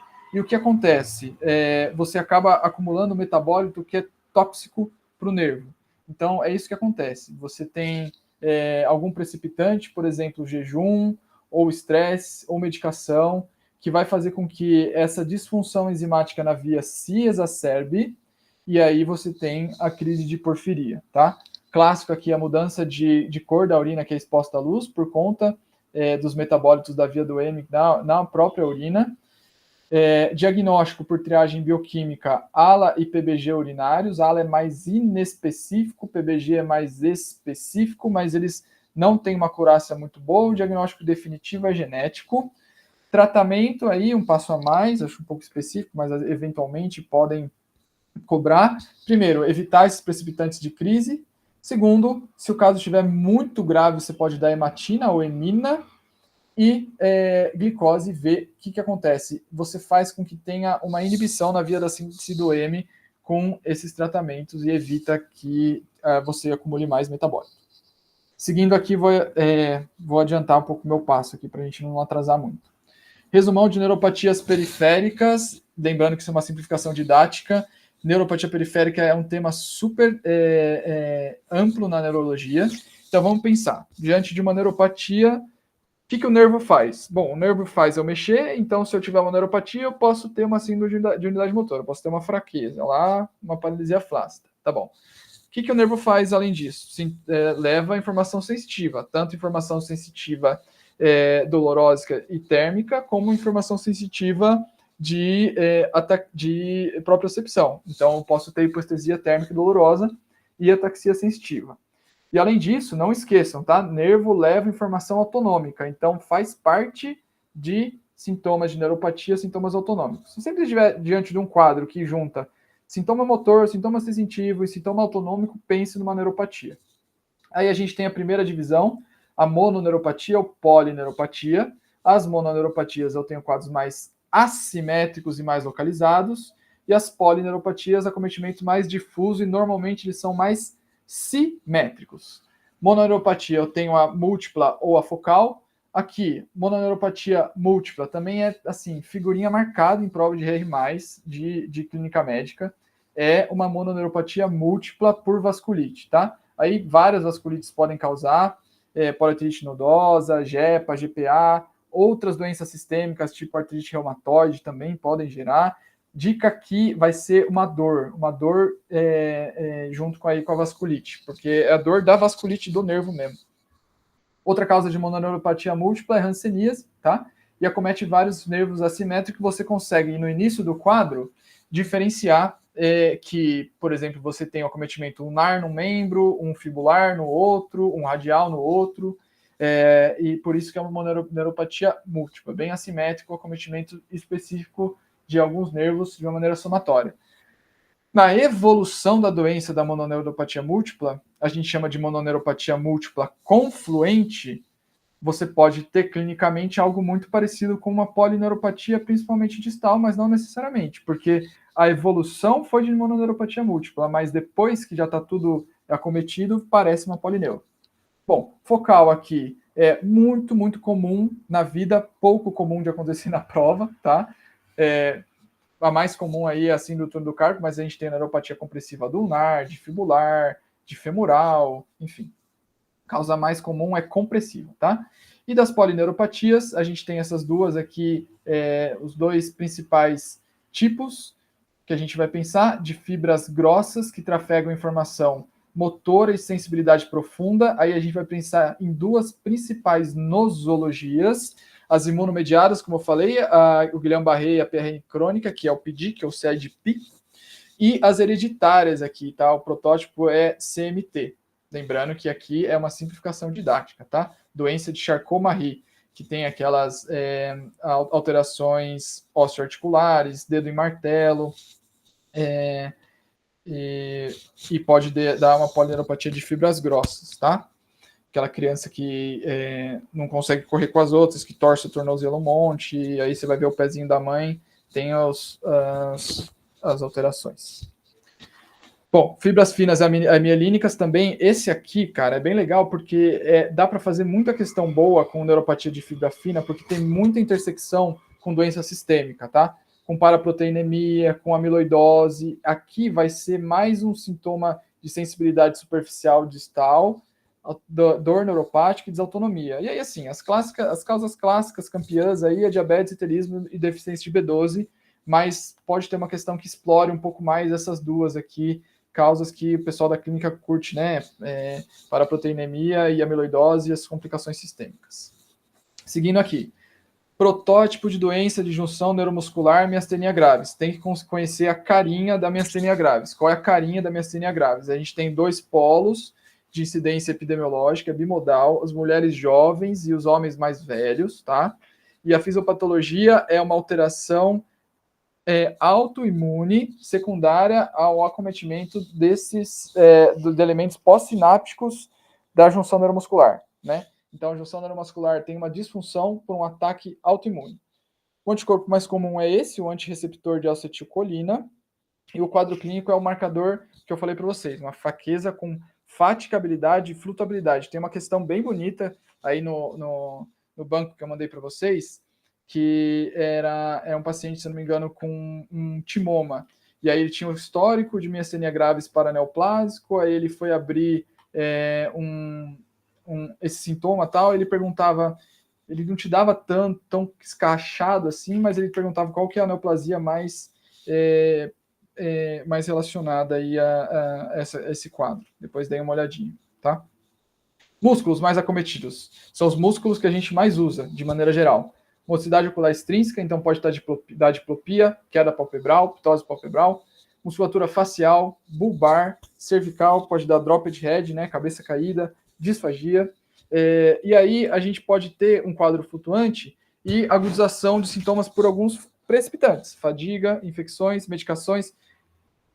Clássico aqui também, né? O uso de aminoglicosídeo, de quinolona e macrolídeo como medicação que vai desencadear uma crise de miastenia gravis, tá?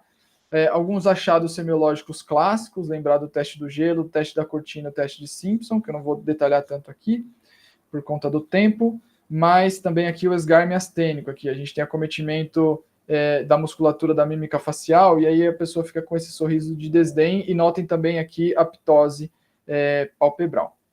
Bom, a miastenia é uma doença crônica, que evolui aí com flutuação e fatigabilidade. Se essa piora importante dos sintomas, ela necessidade de suporte ventilatório, seja ele VNI ou IOT, está definida a crise miastênica, tá? A crise miastênica pode também ser uma questão de prova, uma causa de questão de prova. E aí, para essa definição aí clássica, né? Uma piora dos sintomas de miastenia com necessidade de suporte ventilatório. Tem uma outra definição que é iminência de crise miastênica, que é a piora dos sintomas de miastenia em um contexto em que eu que estou vendo o paciente acho que daqui a pouco vai dar ruim, certo? Então, esse, na verdade, é uma definição mais operacional para a gente fazer o tratamento antes que o paciente necessite de um suporte ventilatório. Qual que é a conduta na crise miastênica? Bom, suporte intensivo, né? Confirmar diagnóstico, afastar diferencial. Isso aqui também clássico, a intoxicação colinérgica. Como que a gente trata sintomaticamente miastenia gravis? Com piridostigmina. Piridostigmina é um inibidor de acetilcolinesterase sistêmico. Ele pode dar sintoma colinérgico. Intoxicação colinérgica. Quais são os sintomas de intoxicação colinérgica? O paciente ele pode ter dispneia, ele pode ter fraqueza muscular, ele pode ter aumento das secreções, pode parecer uma crise miastênica. Dica para diferenciar: intoxicação colinérgica é aquela intoxicação do cara que é molhado, né? Então, por exemplo, diarreia não acontece na crise miastênica. Uma dica para você diferenciar de intoxicação colinérgica, tá? Pergunta clássica de prova também: paciente com miastenia é uma crise miastênica ou é uma intoxicação colinérgica? Bom, avaliação da causa de descompensação, por exemplo, em screening infeccioso, avaliar a disfagia, avaliação ventilatória com manovacrometria, imunoglobulina ou plasmaférese como tratamento aqui da crise, tá bom? Bom, feito esse parente das crises, como a gente faz o diagnóstico no paciente que está tendo crise e não tem o diagnóstico, é uma crise com primo diagnóstico, ou que é um paciente mais ambulatorial, que eu quero saber se ele tem ou não. Tem alguns exames. Pesquisa do anticorpo antirreceptor de acetilcolina é um exame que ajuda. A gente pode pensar em outros anticorpos que são mais raros também. E lá, eletroneuromiografia, a gente vê aqui a manifestação eletroneuromiográfica do que a gente vê clinicamente na flutuação, na fatigabilidade, que é justamente esse padrão decremental na estimulação repetitiva, tá? Dica: quando vocês forem pedir eletroneuromiografia na vida para um paciente que vocês acham que tem miastenia graves, vocês têm que escrever no pedido para o cara fazer que a sua suspeita é miastenia gravis, porque um exame eletroneuromiográfico clássico, básico, não faz estimulação repetitiva, não faz exame de fibra única. Então, você vai só furar e dar choque no paciente, vai ficar puto com você e não vai fazer o diagnóstico. Você tem que escrever no pedido que você está suspeitando de miastenia gravis para o examinador fazer, tá? Bom, você pode fazer o diagnóstico de uma maneira presuntiva, com teste terapêutico em paciente quadro clínico típico, se você não tiver exames complementares para fazer o diagnóstico. E aí o tratamento, ele tem esses 4 pilares, tá?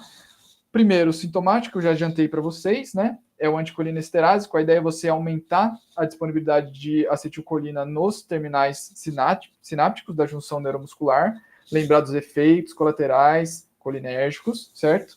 É uma doença autoimune, então você vai fazer uma terapia de imune de ação lenta em longo prazo. A gente tem corticoide ou poupador. Aqui, isso aqui é muito fronteira do conhecimento, está surgindo um monte de medicação aqui, mas em geral, do classicão, você pode usar, por exemplo, azathioprina, tá? Poupador de corticoide. Não para usar pulso de corticoide na crise, tá? Terapia de imune de ação rápida é com imunoglobulina ou plasmaférese e é indicada na crise ou iminência de crise miastênica. E o timo, o que tem a ver com isso, né? O que acontece? Todo paciente com miastenia graves tem indicação de fazer imagem do mediastino. Se você tiver um timoma, ou seja, se você tiver um aumento ali do timo, você pode fazer uma timomectomia e uma conduta oncológica se esse timoma for uma neoplasia de timo. Se não tiver timoma, você pode ver as indicações para tirar o timo pensando em tratar a miastenia. Então, a gente tem 2 condições.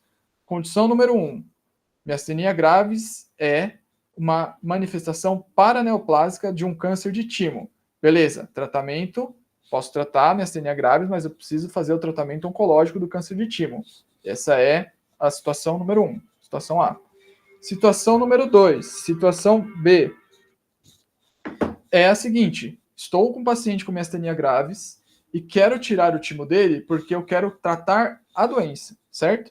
Quais são as indicações? Os 4 critérios: menos de 5 anos de doença, até 50 anos de idade, antirreceptor de acetilcolina positivo e que tenha forma generalizada, não pode ser só a forma ocular da miastenia gravis.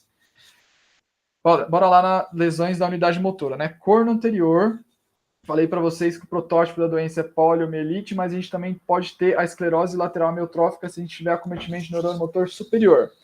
O que é a ELA? Né? A ELA é uma doença neurodegenerativa do neurônio motor, tanto o neurônio motor superior como o neurônio motor inferior, e de uma evolução progressiva por ter essa nosologia degenerativa. Desculpa. Quadro clínico. A gente tem uma fraqueza que pode ser apendicular com uma evolução clássica em Z, ou seja, acomete, por exemplo, o membro inferior direito, depois o membro inferior esquerdo, depois o membro superior direito e o membro superior esquerdo. Também pode ser uma evolução em X, pode ser uma evolução paraparética, mas a clássica é essa evolução em Z. Fraqueza bulbar, pega bastante musculatura bulbar, torácica abdominal, gerando insuficiência respiratória ao longo da evolução da doença. E é uma doença que vai ter que ter obrigatoriamente sinais de acometimento piramidal, neurônio motor superior, e sinais de acometimento da unidade motora, neurônio motor inferior.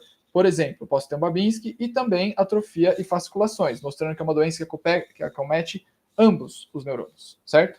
Aqui uma figura clássica, aqui, o split hand sign, em que eu tenho acometimento mais preferencial da musculatura tenar com relação à musculatura hipoternar, acontece em algumas condições, mas ela também é clássica como manifestação aí desse achado semiológico. O diagnóstico é clínico e eletroneuromiográfico. A eletroneuromiografia não dá diagnóstico de ela, por quê? Porque ela só consegue ver sinais de acometimento de neurônio motor inferior. Sinais de acometimento de neurônio motor superior, diagnóstico é clínico, tá? Tratamento sintomático de suporte, basicamente, principalmente pensar aqui em nutrição precoce, GTT precoce, VNI para pacientes que têm indicação, e Riluzol é uma medicação que é indicada aí com efeitos modestos no desfecho, porque ela inibe transmissão glutamatérgica neuronal, está dentro aí das medicações, do arsenal de medicamento que a gente usa para tratar ela. Bom, vamos lá. Gente, eu tenho mais 3 grandes temas, já são 9 horas. Eu continuo, paro, vocês estão cansados, vocês estão mortos. O que vocês acham? Sinceramente, aí, podem responder na moral.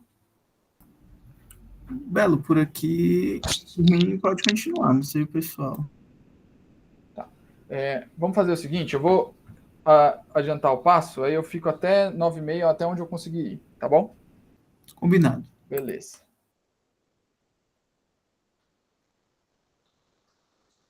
Bom, agora eu vou fazer uma revisão anatômica sobre síndrome medular, porque é uma característica que eu acho mais especial da nossa prova. Vira e mexe e cai, tá? Então, vamos pensar na medula, né? A gente tem a medula espinhal, que está dentro do canal medular aqui, e aí a gente tem a visão axial e uma visão longitudinal.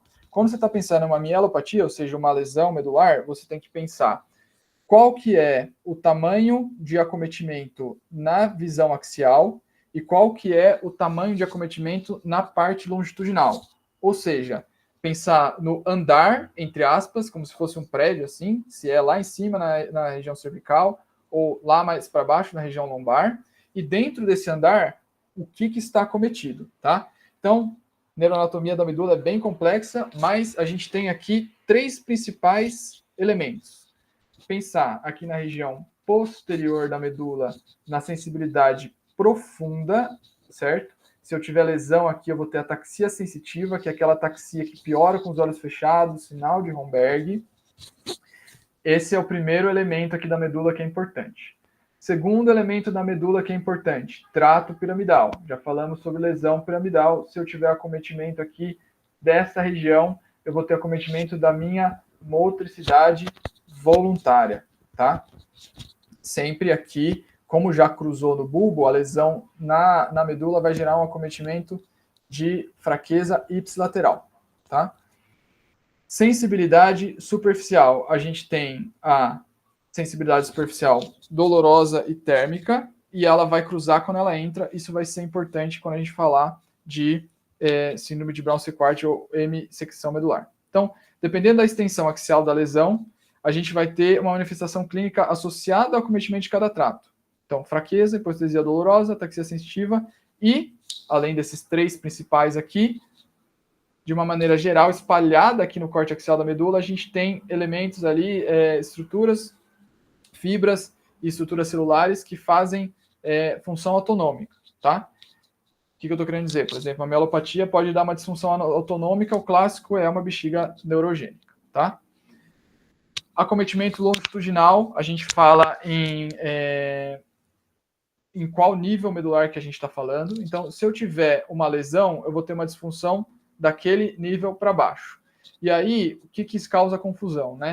Coisas diferentes têm o mesmo nome. Então, o segmento medular C1 é diferente da raiz C1, que é diferente do dermátomo C1, que é diferente do miótomo C1, que é diferente da vértebra C1. Então, eu tenho 1, 2, 3, 4, 5 coisas diferentes que têm o mesmo nome, tá? Então, sempre quando você vira alguma coisa de nível escrito na prova ou na vida, você tem que entender o que ele está querendo dizer. Por exemplo, se a hipoestesia de T6 para baixo, esse T6 que ele está falando, não é a vértebra T6, não é a raiz T6, é o dermátomo T6, certo? Eu posso dizer, por exemplo, que o paciente tem fraqueza de miótomos inervados, de miótomos de C5. Então, aí eu estou falando de miótomo C5, certo? O dermátomo C6, que é a alteração sensitiva nessa região, e assim por diante, tá? Acho que vocês entenderam mais ou menos a ideia.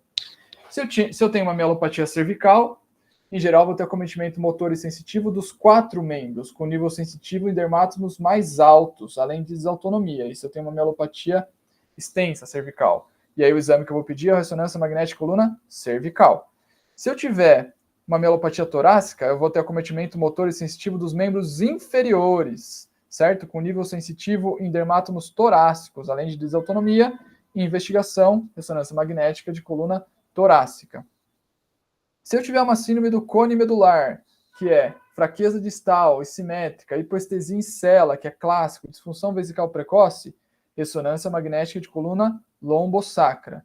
Síndrome da cauda equina, fraqueza proximal e assimétrica, com dor radicular, disfunção vesical tardia, ressonância magnética no lombosacro. Por que existe esse slide? Principalmente pelo seguinte motivo. Se você está suspeitando de uma mielopatia com nível torácico ou cervical, não solicite uma ressonância magnética de coluna lombosacra, porque quando você vai ver aqui na coluna lombosacra, você quase não tem mais medulas, só tem cone e cauda. Não faz sentido você pedir uma ressonância de coluna lombosacra se você não tem sindromicamente, clinicamente, uma síndrome do cone medular ou uma síndrome de cauda equina, isso pensando em mielopatias, tá? Não pensando em dor, tô falando de dor lombar não, tô falando de mielopatia, tá? Então, enfim, isso é um erro muito comum, assim, tanto na prática, e nunca vi cair em prova desse jeito, mas eventualmente seria uma questão bonita, tá? Síndrome de cone medular versus síndrome de cauda equina. Cone medular é o fim da medula, ainda é medula.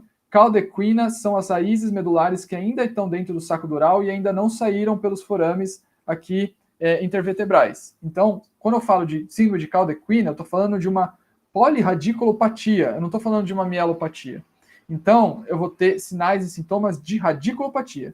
Agora, se eu tenho uma síndrome de cone medular, eu vou ter sinais e sintomas de mielopatia bem específica. Então, uma fraqueza mais distal, com sintoma, porque acomete esses miótomos mais distais, com uma hipoatividade do reflexo aquileu, uma dor do tipo funicular, que é uma dor meio inespecífica, que você não sabe dizer onde é que é, não obedece raiz, hipoestesia em cela, aqui clinicamente você pode ver quando o paciente, por exemplo, não sente quando vai fazer a higiene pessoal, né, passar o papel higiênico, por exemplo, bexiga neurogênica e um quadro bem simétrico, porque as coisas aqui estão próximas, né?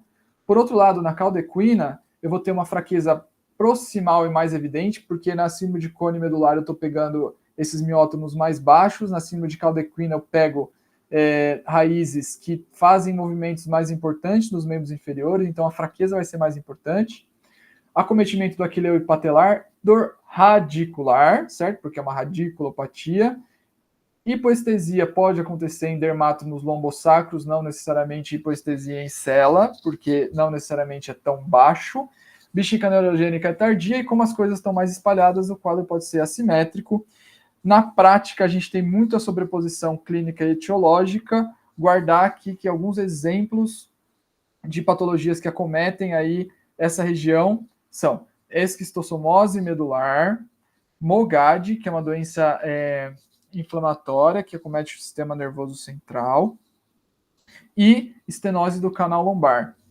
A estenose do canal lombar vira e mexe cai na prova como um diagnóstico diferencial de claudicação vascular, tá? Por quê? O que acontece? Na estenose do canal lombar, a gente está falando de uma doença dessa região, do canal lombar. E aí você vai ter, como se fosse, bem entre aspas, uma radiculopatia aqui das raízes da cauda equina. E a gente, de vez em quando, cai em prova isso para você diferenciar uma coisa da outra. Clássico na estenose lombar é o sinal do carrinho do supermercado. Quando o paciente faz uma flexão ali, ele inclina para frente, ele melhora da dor, mas os dois vão piorar quando anda, tá? Então, esse paradigma entre claudicação neurogênica e vascular é bastante interessante. Outra coisa aqui, ó, o alívio da claudicação neurogênica vascular, a claudicação vascular é imediato, da neurogênica em minutos depois quando senta, certo? Posição e subir escadas, descer, por exemplo, uma rampa também faz diferença para claudicação neurogênica, mas não para vascular, certo? É um paradigma importante de vocês terem. Vamos falar sobre algumas síndromes medulares. Mielopatia transversa, algumas causas. NMOSD, outra doença autoinflamatória do sistema nervoso central. Mielopatias virais. O que é isso? Lembra que eu falei para vocês que tem 3 estruturas principais aqui no corte axial da medula que tem que lembrar? Aqui eu peguei todos. Então, tudo desse nível da baixo vai estar cometido. Então, eu vou ter hipoestesia térmico-dolorosa, eu vou ter alteração de sensibilidade profunda e eu vou ter fraqueza com sinal de aberração piramidal, tudo daquele nível para baixo, tudo. E aí, também vou ter sintomas de desautonomia, daquele nível para baixo. Síndrome de Brown-Séquard é uma síndrome hemimedular. duas causas clássicas, traumas penetrantes, por exemplo, uma facada aqui na região posterior, ou esclerose múltipla. Por quê? Porque a desmineralização é em placas, ele pode pegar especificamente alguns lugares. O que eu vou ter? Eu vou ter uma perda ipsilateral da sensibilidade profunda, né? Vibratória e de artrestesia. Eu vou ter uma fraqueza ipsilateral. E abaixo do nível da lesão, isso tudo abaixo do nível da lesão. Abaixo do nível da lesão, eu vou ter uma alteração de sensibilidade superficial contralateral. Isso é um marcador ali da síndrome de Brown-Séquard. Por quê? Porque essas fibras, por exemplo, que estão saindo aqui do pé direito dessa figura, elas entram na medula e já cruzam. Elas entram e já cruzam. As fibras de sensibilidade superficial, dolorosa e térmica. Entram na medula e cruzam. Então, se a lesão está desse lado aqui, contralateral, o acometimento ele vai ser do lado direito, certo? Então, lesão à esquerda, acometimento de sensibilidade superficial do lado direito, tá bom? Síndrome de Brown-Séquard. Síndrome cordonal posterior, acometimento de sensibilidade profunda, certo? Daquele nível para baixo. Causa clássica, tabes dorsalis, sífilis, certo? Lembrar daquele sinal de Romberg, fecha o olho e cai sem lado preferencial e sem latência.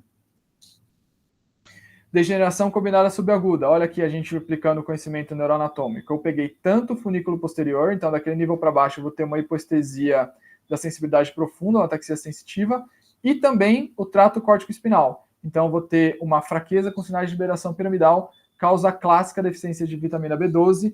Essa aqui, às vezes, cai em prova, por incrível que pareça, deficiência de cobre, tá? Deficiência de cobre pode ser causada em síndromes desabsortivas, com um fator de risco semelhante, aí, às vezes, a deficiência de vitamina B12, e pode causar uma mielopatia bem semelhante. Por exemplo, quadro clínico, uma questão com um quadro clínico de uma degeneração combinada subaguda, aí você vai lá com sede ao pote achando que o paciente pode ter deficiência de vitamina B12, aí ou não tem essa alternativa, ou o cara conseguiu dosar e está normal, dosou até o ácido metilmalônico e não tem alteração, aí você fala, pô, o que é isso, né? E pode ser uma deficiência de cobre, tá? Também pode se apresentar clinicamente. Seguindo aqui, falei já das mielopatias, fiz essa revisão anatômica e das principais síndromes. Vamos para o último tema, que é distúrbios do movimento. É um tema que eu gosto bastante, que é a minha subespecialidade. Eu vou tentar não me enrolar demais, mas tem caído cada vez mais nas provas. E vamos lá. Então, começando com o parkinsonismo, né? Distúrbio do movimento, a gente tem os hipocinéticos e os hipercinéticos. Dos hipocinéticos, o principal é o parkinsonismo, e ele é definido pela presença de pelo menos 2 de 4 dos critérios cardinais, que são bradicinesia, hipertonia plástica ou rigidez, que é a mesma coisa, tremor de repouso e instabilidade postural. No caso de parkinsonismo da doença de Parkinson, a gente fala de bradicinesia, hipertonia plástica e rigidez, e tremor de repouso. Instabilidade postural acontece mais tardiamente na doença, tá? Um paciente que tem uma síndrome parkinsoniana ou um parkinsonismo, você tem que pensar qual que é a etiologia, qual que é a causa desse parkinsonismo, e aí a gente tem como principal causa de parkinsonismo a doença de Parkinson, tá? E temos também os parkinsonismos atípicos, como causas primárias de parkinsonismo. Aí a gente tem os esporádicos, que aí eu acho que não vale a pena a gente falar muito detalhes sobre eles, mas eu vou fazer só um cara crachá rapidinho, porque vai que cai. E os heredodegenerativos. Esse aqui eu não vou falar porque são muito raros. Por exemplo, doença de Wilson pode causar, degeneração cerebral com acúmulo de ferro pode causar. Dos esporádicos, assim, nota mental, a gente tem 4 principais. Primeiro, as alfa-sinucleinopatias, a atrofia de múltiplos sistemas. 2 marcos importantes, assim, clínicos de atrofia de múltiplos sistemas, além do parkinsonismo, são ataxia cerebelar e desautonomia. Esses pacientes têm bastante desautonomia, hipotensão postural, retenção urinária, alteração genital com disfunção sexual. Essa é a AMS, que é uma alfa-sinucleinopatia, atrofia de múltiplos sistemas, um parkinsonismo atípico. Outro, demência com corpos de Levy. Vou falar na próxima aula, que eu vou falar da parte cognitiva, e o pessoal da geriatria já deve ter falado com vocês também. Outro parkinsonismo atípico, PSP, paralisia supranuclear progressiva. Marcadores clínicos importantes de PSP. Aí já não é uma alfa-sinucleinopatia, né? ela é uma outra proteinopatia. Ela é uma taupatia. Marcadores clínicos. Alteração de motricidade ocular, em especial uma lentificação da motricidade ocular vertical para cima, tá? Para baixo, desculpa, motricidade ocular para baixo. Para cima já existe uma dificuldade em idosos, então é meio inespecífico. Além de instabilidade postural precoce. Isso acontece em PSP, paralisia supranuclear progressiva. Tá? E por fim, a gente tem a síndrome córtico-basal, que é o quarto parkinsonismo atípico aí. Ela também, em geral, é uma proteinopatia, que é uma taupatia, e o marco dela é que ela é muito assimétrica e ela tem sintomas corticais e subcorticais, dentre eles fenômeno de mão alienígena, mioclonia, apraxia e pode ter também distonia, tá? Esse foi um cara crachá rápido. Desculpa. Só um minutinho. É porque para mim aqui parou de passar os slides. Eu ainda tô naquele... Não, é que eu travei nesse slide do parkinsonismo porque eu me empolguei. Entendi. Tá bom, tranquilo. Então, assim, sem querer ser muito pedante nessa parte de parkinsonismos atípicos, mas assim, vai que cai. É o seguinte, tem que ter mais ou menos uma ideia desses 4 principais, certo? Que eu falei, AMS, PSP, demência do corpus de Levy e síndrome córtico-basal, e saber o cara crachá deles e as principais características clínicas que foram essas que eu falei. São diagnósticos diferenciais de doença de Parkinson, porque são parkinsonismos neurodegenerativos, tá bom? Tem uma empolgada aqui, mas vamos seguir aí que tá tarde, né? Beleza.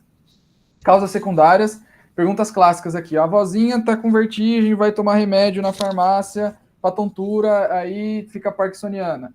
Um parkinsonismo bem simétrico, de evolução mais aguda, pode ser medicamentoso. Paciente que tem doença do refluxo e faz uso de bromoprida também. Percebam que aqui não tem domperidona, né? Porque a domperidona, agora aí, periférico, domperidona, ela tem uma ação antidopaminérgica mais periférica, não tem ação antidopaminérgica mais central. Inclusive, a gente usa domperidona em paciente com parkinsonismo, porque eles têm muita gastroparesia e muita constipação, tá? Dicas aí para prova e para a vida. Bom, seguindo aqui. Doença de Parkinson, doença neurodegenerativa, alfa-sinucleinopatia, e aí a gente tem neurodegeneração em vários lugares, não só no sistema nervoso central, a gente tem degeneração também, que a gente sabe que acontece em outras regiões, por exemplo, plexo mientérico, talvez a doença pode começar lá em alguns pacientes, tá? Mas a principal estrutura responsável pelos sintomas motores é a disfunção da substância nigra pars compacta do mesencéfalo, que é da via dopaminérgica nigroestriatal. Quadro clínico, bradicinesia, mais rigidez e ou tremor de repouso. Lembrar que a instabilidade postural é mais tardia na doença de Parkinson, mais precoce nos parkinsonismos atípicos, que eu falei para vocês. E aí tem um monte de critério diagnóstico, né? Um critério diagnóstico bem complexo, que junta critérios de exclusão absolutos, balanço de sinais de alerta e critérios de suporte, que eu vou comentar alguns pontos só para a gente fazer o diferencial dos parkinsonismos atípicos.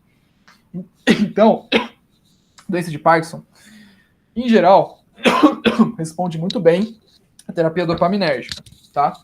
Então, a resposta clara e dramática à terapia dopaminérgica é um critério de suporte para a doença de Parkinson. Os parkinsonismos atípicos respondem menos, tá? Critérios de exclusão absolutos. Falei para você, ó, alteração cerebelar, lembrar de AMS.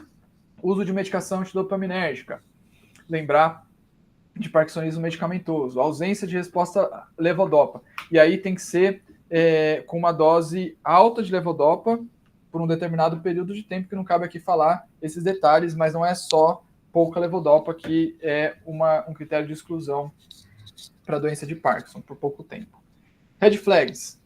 É doença de Parkinson, mas eu acho que é doença de Parkinson, mas progrediu rápido e já está na cadeira de rodas em menos de 5 anos. Red flag.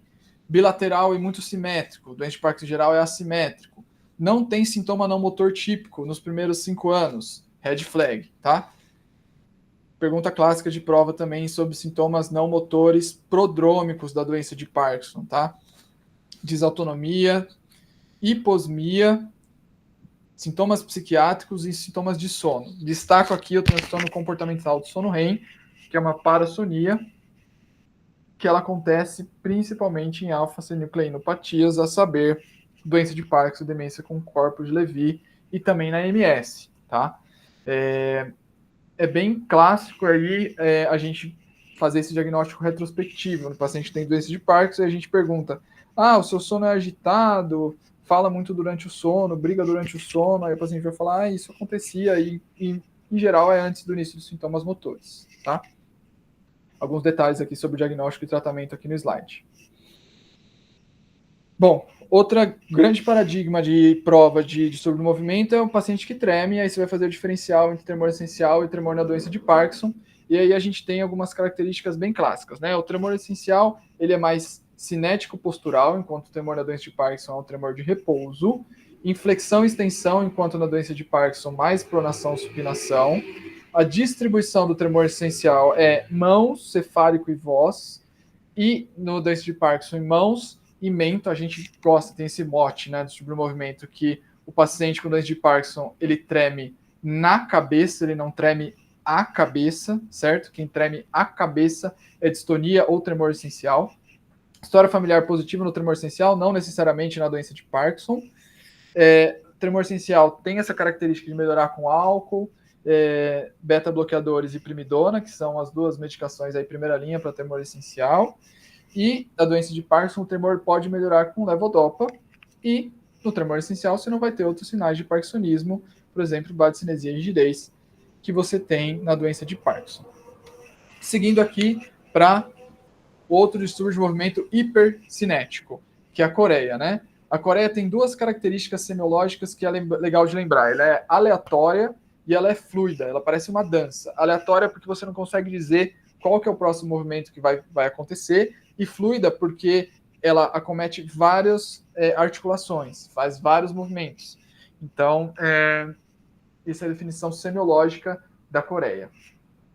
Principal causa de coreia no adulto, fora de cinesia por levodopa, é a doença de Huntington, tá? Ela é uma expansão de trinucleotídeo no gene da huntingtina, e lembrar que existe o fenômeno de antecipação genética, em especial se a transmissão for paterna, em especial se ela for paterna. Então a gente tem aquela historinha clássica da família, né, em que o avô vai ter sintomas bem mais velho, bem frustro lá, com nervosinho, e aí o filho vai ter sintoma mais na idade adulta, e aí você tem um aumento da expansão ao longo das gerações, e que você vai ter a criança com uma outra manifestação clínica da doença de Huntington, que é a variante de Westphal, que a criança vai ter epilepsia, deficiência intelectual. Isso é a expansão acontecendo ao longo das gerações, tá? Uma doença super grave. Tem coreia, tem sintomas neuropsiquiátricos também. O tratamento é basicamente sintomático com antipsicótico, tá? A gente pode usar, por exemplo, o Aldol e a risperidona. A gente quer antipsicóticos com bastante efeito D2, então não adianta a gente ficar utilizando, por exemplo, quetiapina para os sintomas de coreia, tá? E clássico aqui é essa atrofia, tanto cerebral como atrofia do caudado. Olha como o caudado fica quadrado aqui, ó, com relação ao controle saudável. Não é específico, mas às vezes pode cair na prova. Bom, outra coisa que cai na prova, às vezes, é o hemibalismo hemicoreia agudo, que pode acontecer de uma maneira aguda em duas causas clássicas. Desculpa, fala. Você pode só mostrar de novo lá o caudado? Só. Mostra aqui, ó. Isso aqui é a cabeça do caudado, esse hipersinal aqui, nesse controle saudável, tá vendo? Desse lado. E aqui tá atrofiado o caudado, que faz com que o ventrículo lateral fique gordo aqui, tá vendo? Tá mais quadrado, tá vendo? Ó? Com relação ao controle saudável. Então, perfeito, essa é a atrofia do caudado, que é bem clássica em doença de Huntington. Por nada, mas é inespecífico, tá? E aí a gente tem esse outro paradigma aí, que é a coreia aguda, né? A hemicoreia aguda. Se a gente pensa num adulto com uma hemicoreia aguda, a gente tem que pensar em duas causas clássicas. Ou um AVCI no território estratégico. Tem um vídeo bem legal, que é um vídeo que foi até para Neurology, que é nosso, que é uma coreia que foi um AVCI, que a gente trombolizou, e filmando assim, ela depois da trombólise, ela melhorou a coreia na nossa cara, assim. Então, coreia aguda pode ser sintoma de AVC, tá? Principalmente hemicoreia. E aí, clássico, essa estrutura aqui chama núcleo subtalâmico contralateral, mas pode acontecer em outros AVCs, em outros territórios, gerando hemicoreia, por incrível que pareça. E outra causa clássica aqui é o estado de hiperglicemia não cetótica, uma hiperglicemia não cetótica causando uma disfunção ali dessa região e pode ser uma hemicoreia. Olha que bizarro, uma causa metabólica gerando uma alteração, entre aspas, focal, tá?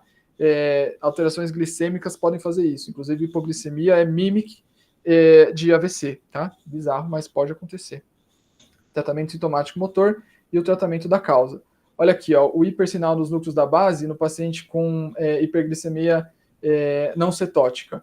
E aí, nesse caso, esse paciente ele tinha hemicoreia contralateral, tá vendo? Isso pode acontecer. Aí, nesse caso, vai ser, por definição, não cetótica mesmo, né? Em geral, é não cetótica, é a hiperglicemia que gera o hemibalismo hemicoreia, tá? Aí, só entre parênteses, assim, outra causa de coreia aguda que pode já dar hemicoreia em criança é a coreia de Sydenham, né? Mas aí não é tão comum em adulto, é comum mais em criança. Por fim, assim, eu vou parar aqui em síndrome de pernas inquietas. É uma condição aí que está sendo mais estudada e está ganhando mais evidência e talvez seja aí um trunfo aí, que eu não sei se está todo mundo estudando síndrome de pernas inquietas e domina muito bem esse tema, mas é relativamente simples se você for pensar do ponto de vista da teoria. Na prática é mais difícil porque é difícil tratar esses pacientes, às vezes é difícil de você reconhecer. Mas assim, basicamente o diagnóstico é clínico, ele envolve um impulso que o paciente tem em mover as pernas, uma necessidade que ele sente de mover as pernas, então esse sintoma mais motor, certo? Esse impulso, com esse sintoma sensitivo que esse impulso é associado ou causado por uma sensação desconfortável em membros inferiores, e o paciente às vezes não sabe descrever exatamente qual que é essa sensação que ele tem. É bem caracterizado porque ele começar ou piorar quando ele está no repouso, e aliviar com o movimento, e tem esse marcador que é pior ou exclusivo no fim da tarde ou noite. Ele pode ser uma comorbidade de pacientes com insônia, tá? Classicamente associado à deficiência de ferro, e a fisiopatologia que a gente acredita é que haja uma deficiência de ferro relativa no sistema nervoso central, e outras populações também têm bastante SPI, por exemplo, renais crônicos dialíticos e pacientes gestantes. Tratamento, tratar a condição associada, por exemplo, você fazer reposição de ferro. Tratamento não farmacológico, por exemplo, você tirar algumas medicações que podem perpetuar esse PI, clássico aí são neurolépticos e medicações antidepressivas. E tratamento sintomático farmacológico, se necessário, os GABAérgicos. Aqui eu faço um parênteses dos agonistas dopaminérgicos, por exemplo, a pramipexol, classicamente utilizados aí na síndrome das pernas inquietas e cada vez meio que perdendo espaço, porque existe um fenômeno chamado de aumentação, ou augmentation, né? Aumentação, a tradução desse fenômeno que chama augmentation. O que é isso? Você dá o pramipexol para o paciente com SPI, ele melhora, só que ele começa a ficar sintomático. Aí você aumenta a dose, ele melhora e começa a ficar sintomático. Aumenta a dose, melhora, aí chega uma dose muito alta de agonista dopaminérgico, alta tanto quanto a gente usa na doença de Parkinson. A gente tem efeito colateral do uso dos agonistas dopaminérgicos, e aí esse paciente ele fica refratário aos sintomas, é um paciente difícil de tratar. Então, se tiver, por exemplo, uma pergunta aí, que entre tratamento sintomático, para você escolher entre duas coisas nada a ver, ele coloca pramipexol, que é o agonista dopaminérgico, e um GABAérgico, tipo uma gabapentina, tá, tem que trocar aqui, né? Gabapentina não é GABAérgica, é um agonista delta ligante. Mas, enfim, gabapentina e pregabalina, prefira dar gabapentina e pregabalina em relação ao agonista dopaminérgico por conta do fenômeno de aumentação, augmentation, certo? Outro detalhe. Gente, eu vou parar por aqui, tá? Eu acho que eu fiquei cansado, vocês ficaram cansados. Eu falei de quase todos os temas que eu queria falar, foi bastante denso, mas eu espero que tenha sido produtivo. Eu tentei trazer aqui algumas coisas, dicas mesmo, assim, do dia a dia, tá? Eu acho que alguns temas vocês dominam mais, outros vocês dominam menos. E fico à disposição aí eu vou deixar o meu e-mail também com a Júlia, caso vocês queiram. Não sei se alguém quer perguntar alguma coisa agora ou não, mas, enfim, fico à disposição aí. Belo, muito obrigado. Eu acho que ficou assim, muito claro esse modelo que você fez, tipo Tá. flashcard, sabe? Tá bom. Ótimo. Gostou desse jeito, assim, como ficou? Não, ficou ótimo. Beleza. Aí na próxima aula eu vou falar sobre os outros temas que faltaram, principalmente dois que caem bastante, que é vascular e epilepsia, e algumas outras coisas de COG, coma e tudo mais. Que bom que vocês gostaram do modelo, tá? Esses feedbacks aí são bons também, tá? Certo. Eventualmente eu posso até mudar para o próximo. Beleza, pessoal? Então acho que eu vou finalizar aqui. Um prazer aí falar com vocês. Até a próxima aula, então. Boa noite. Boa noite, prazer nosso. Obrigado. Falou, valeu. Valeu.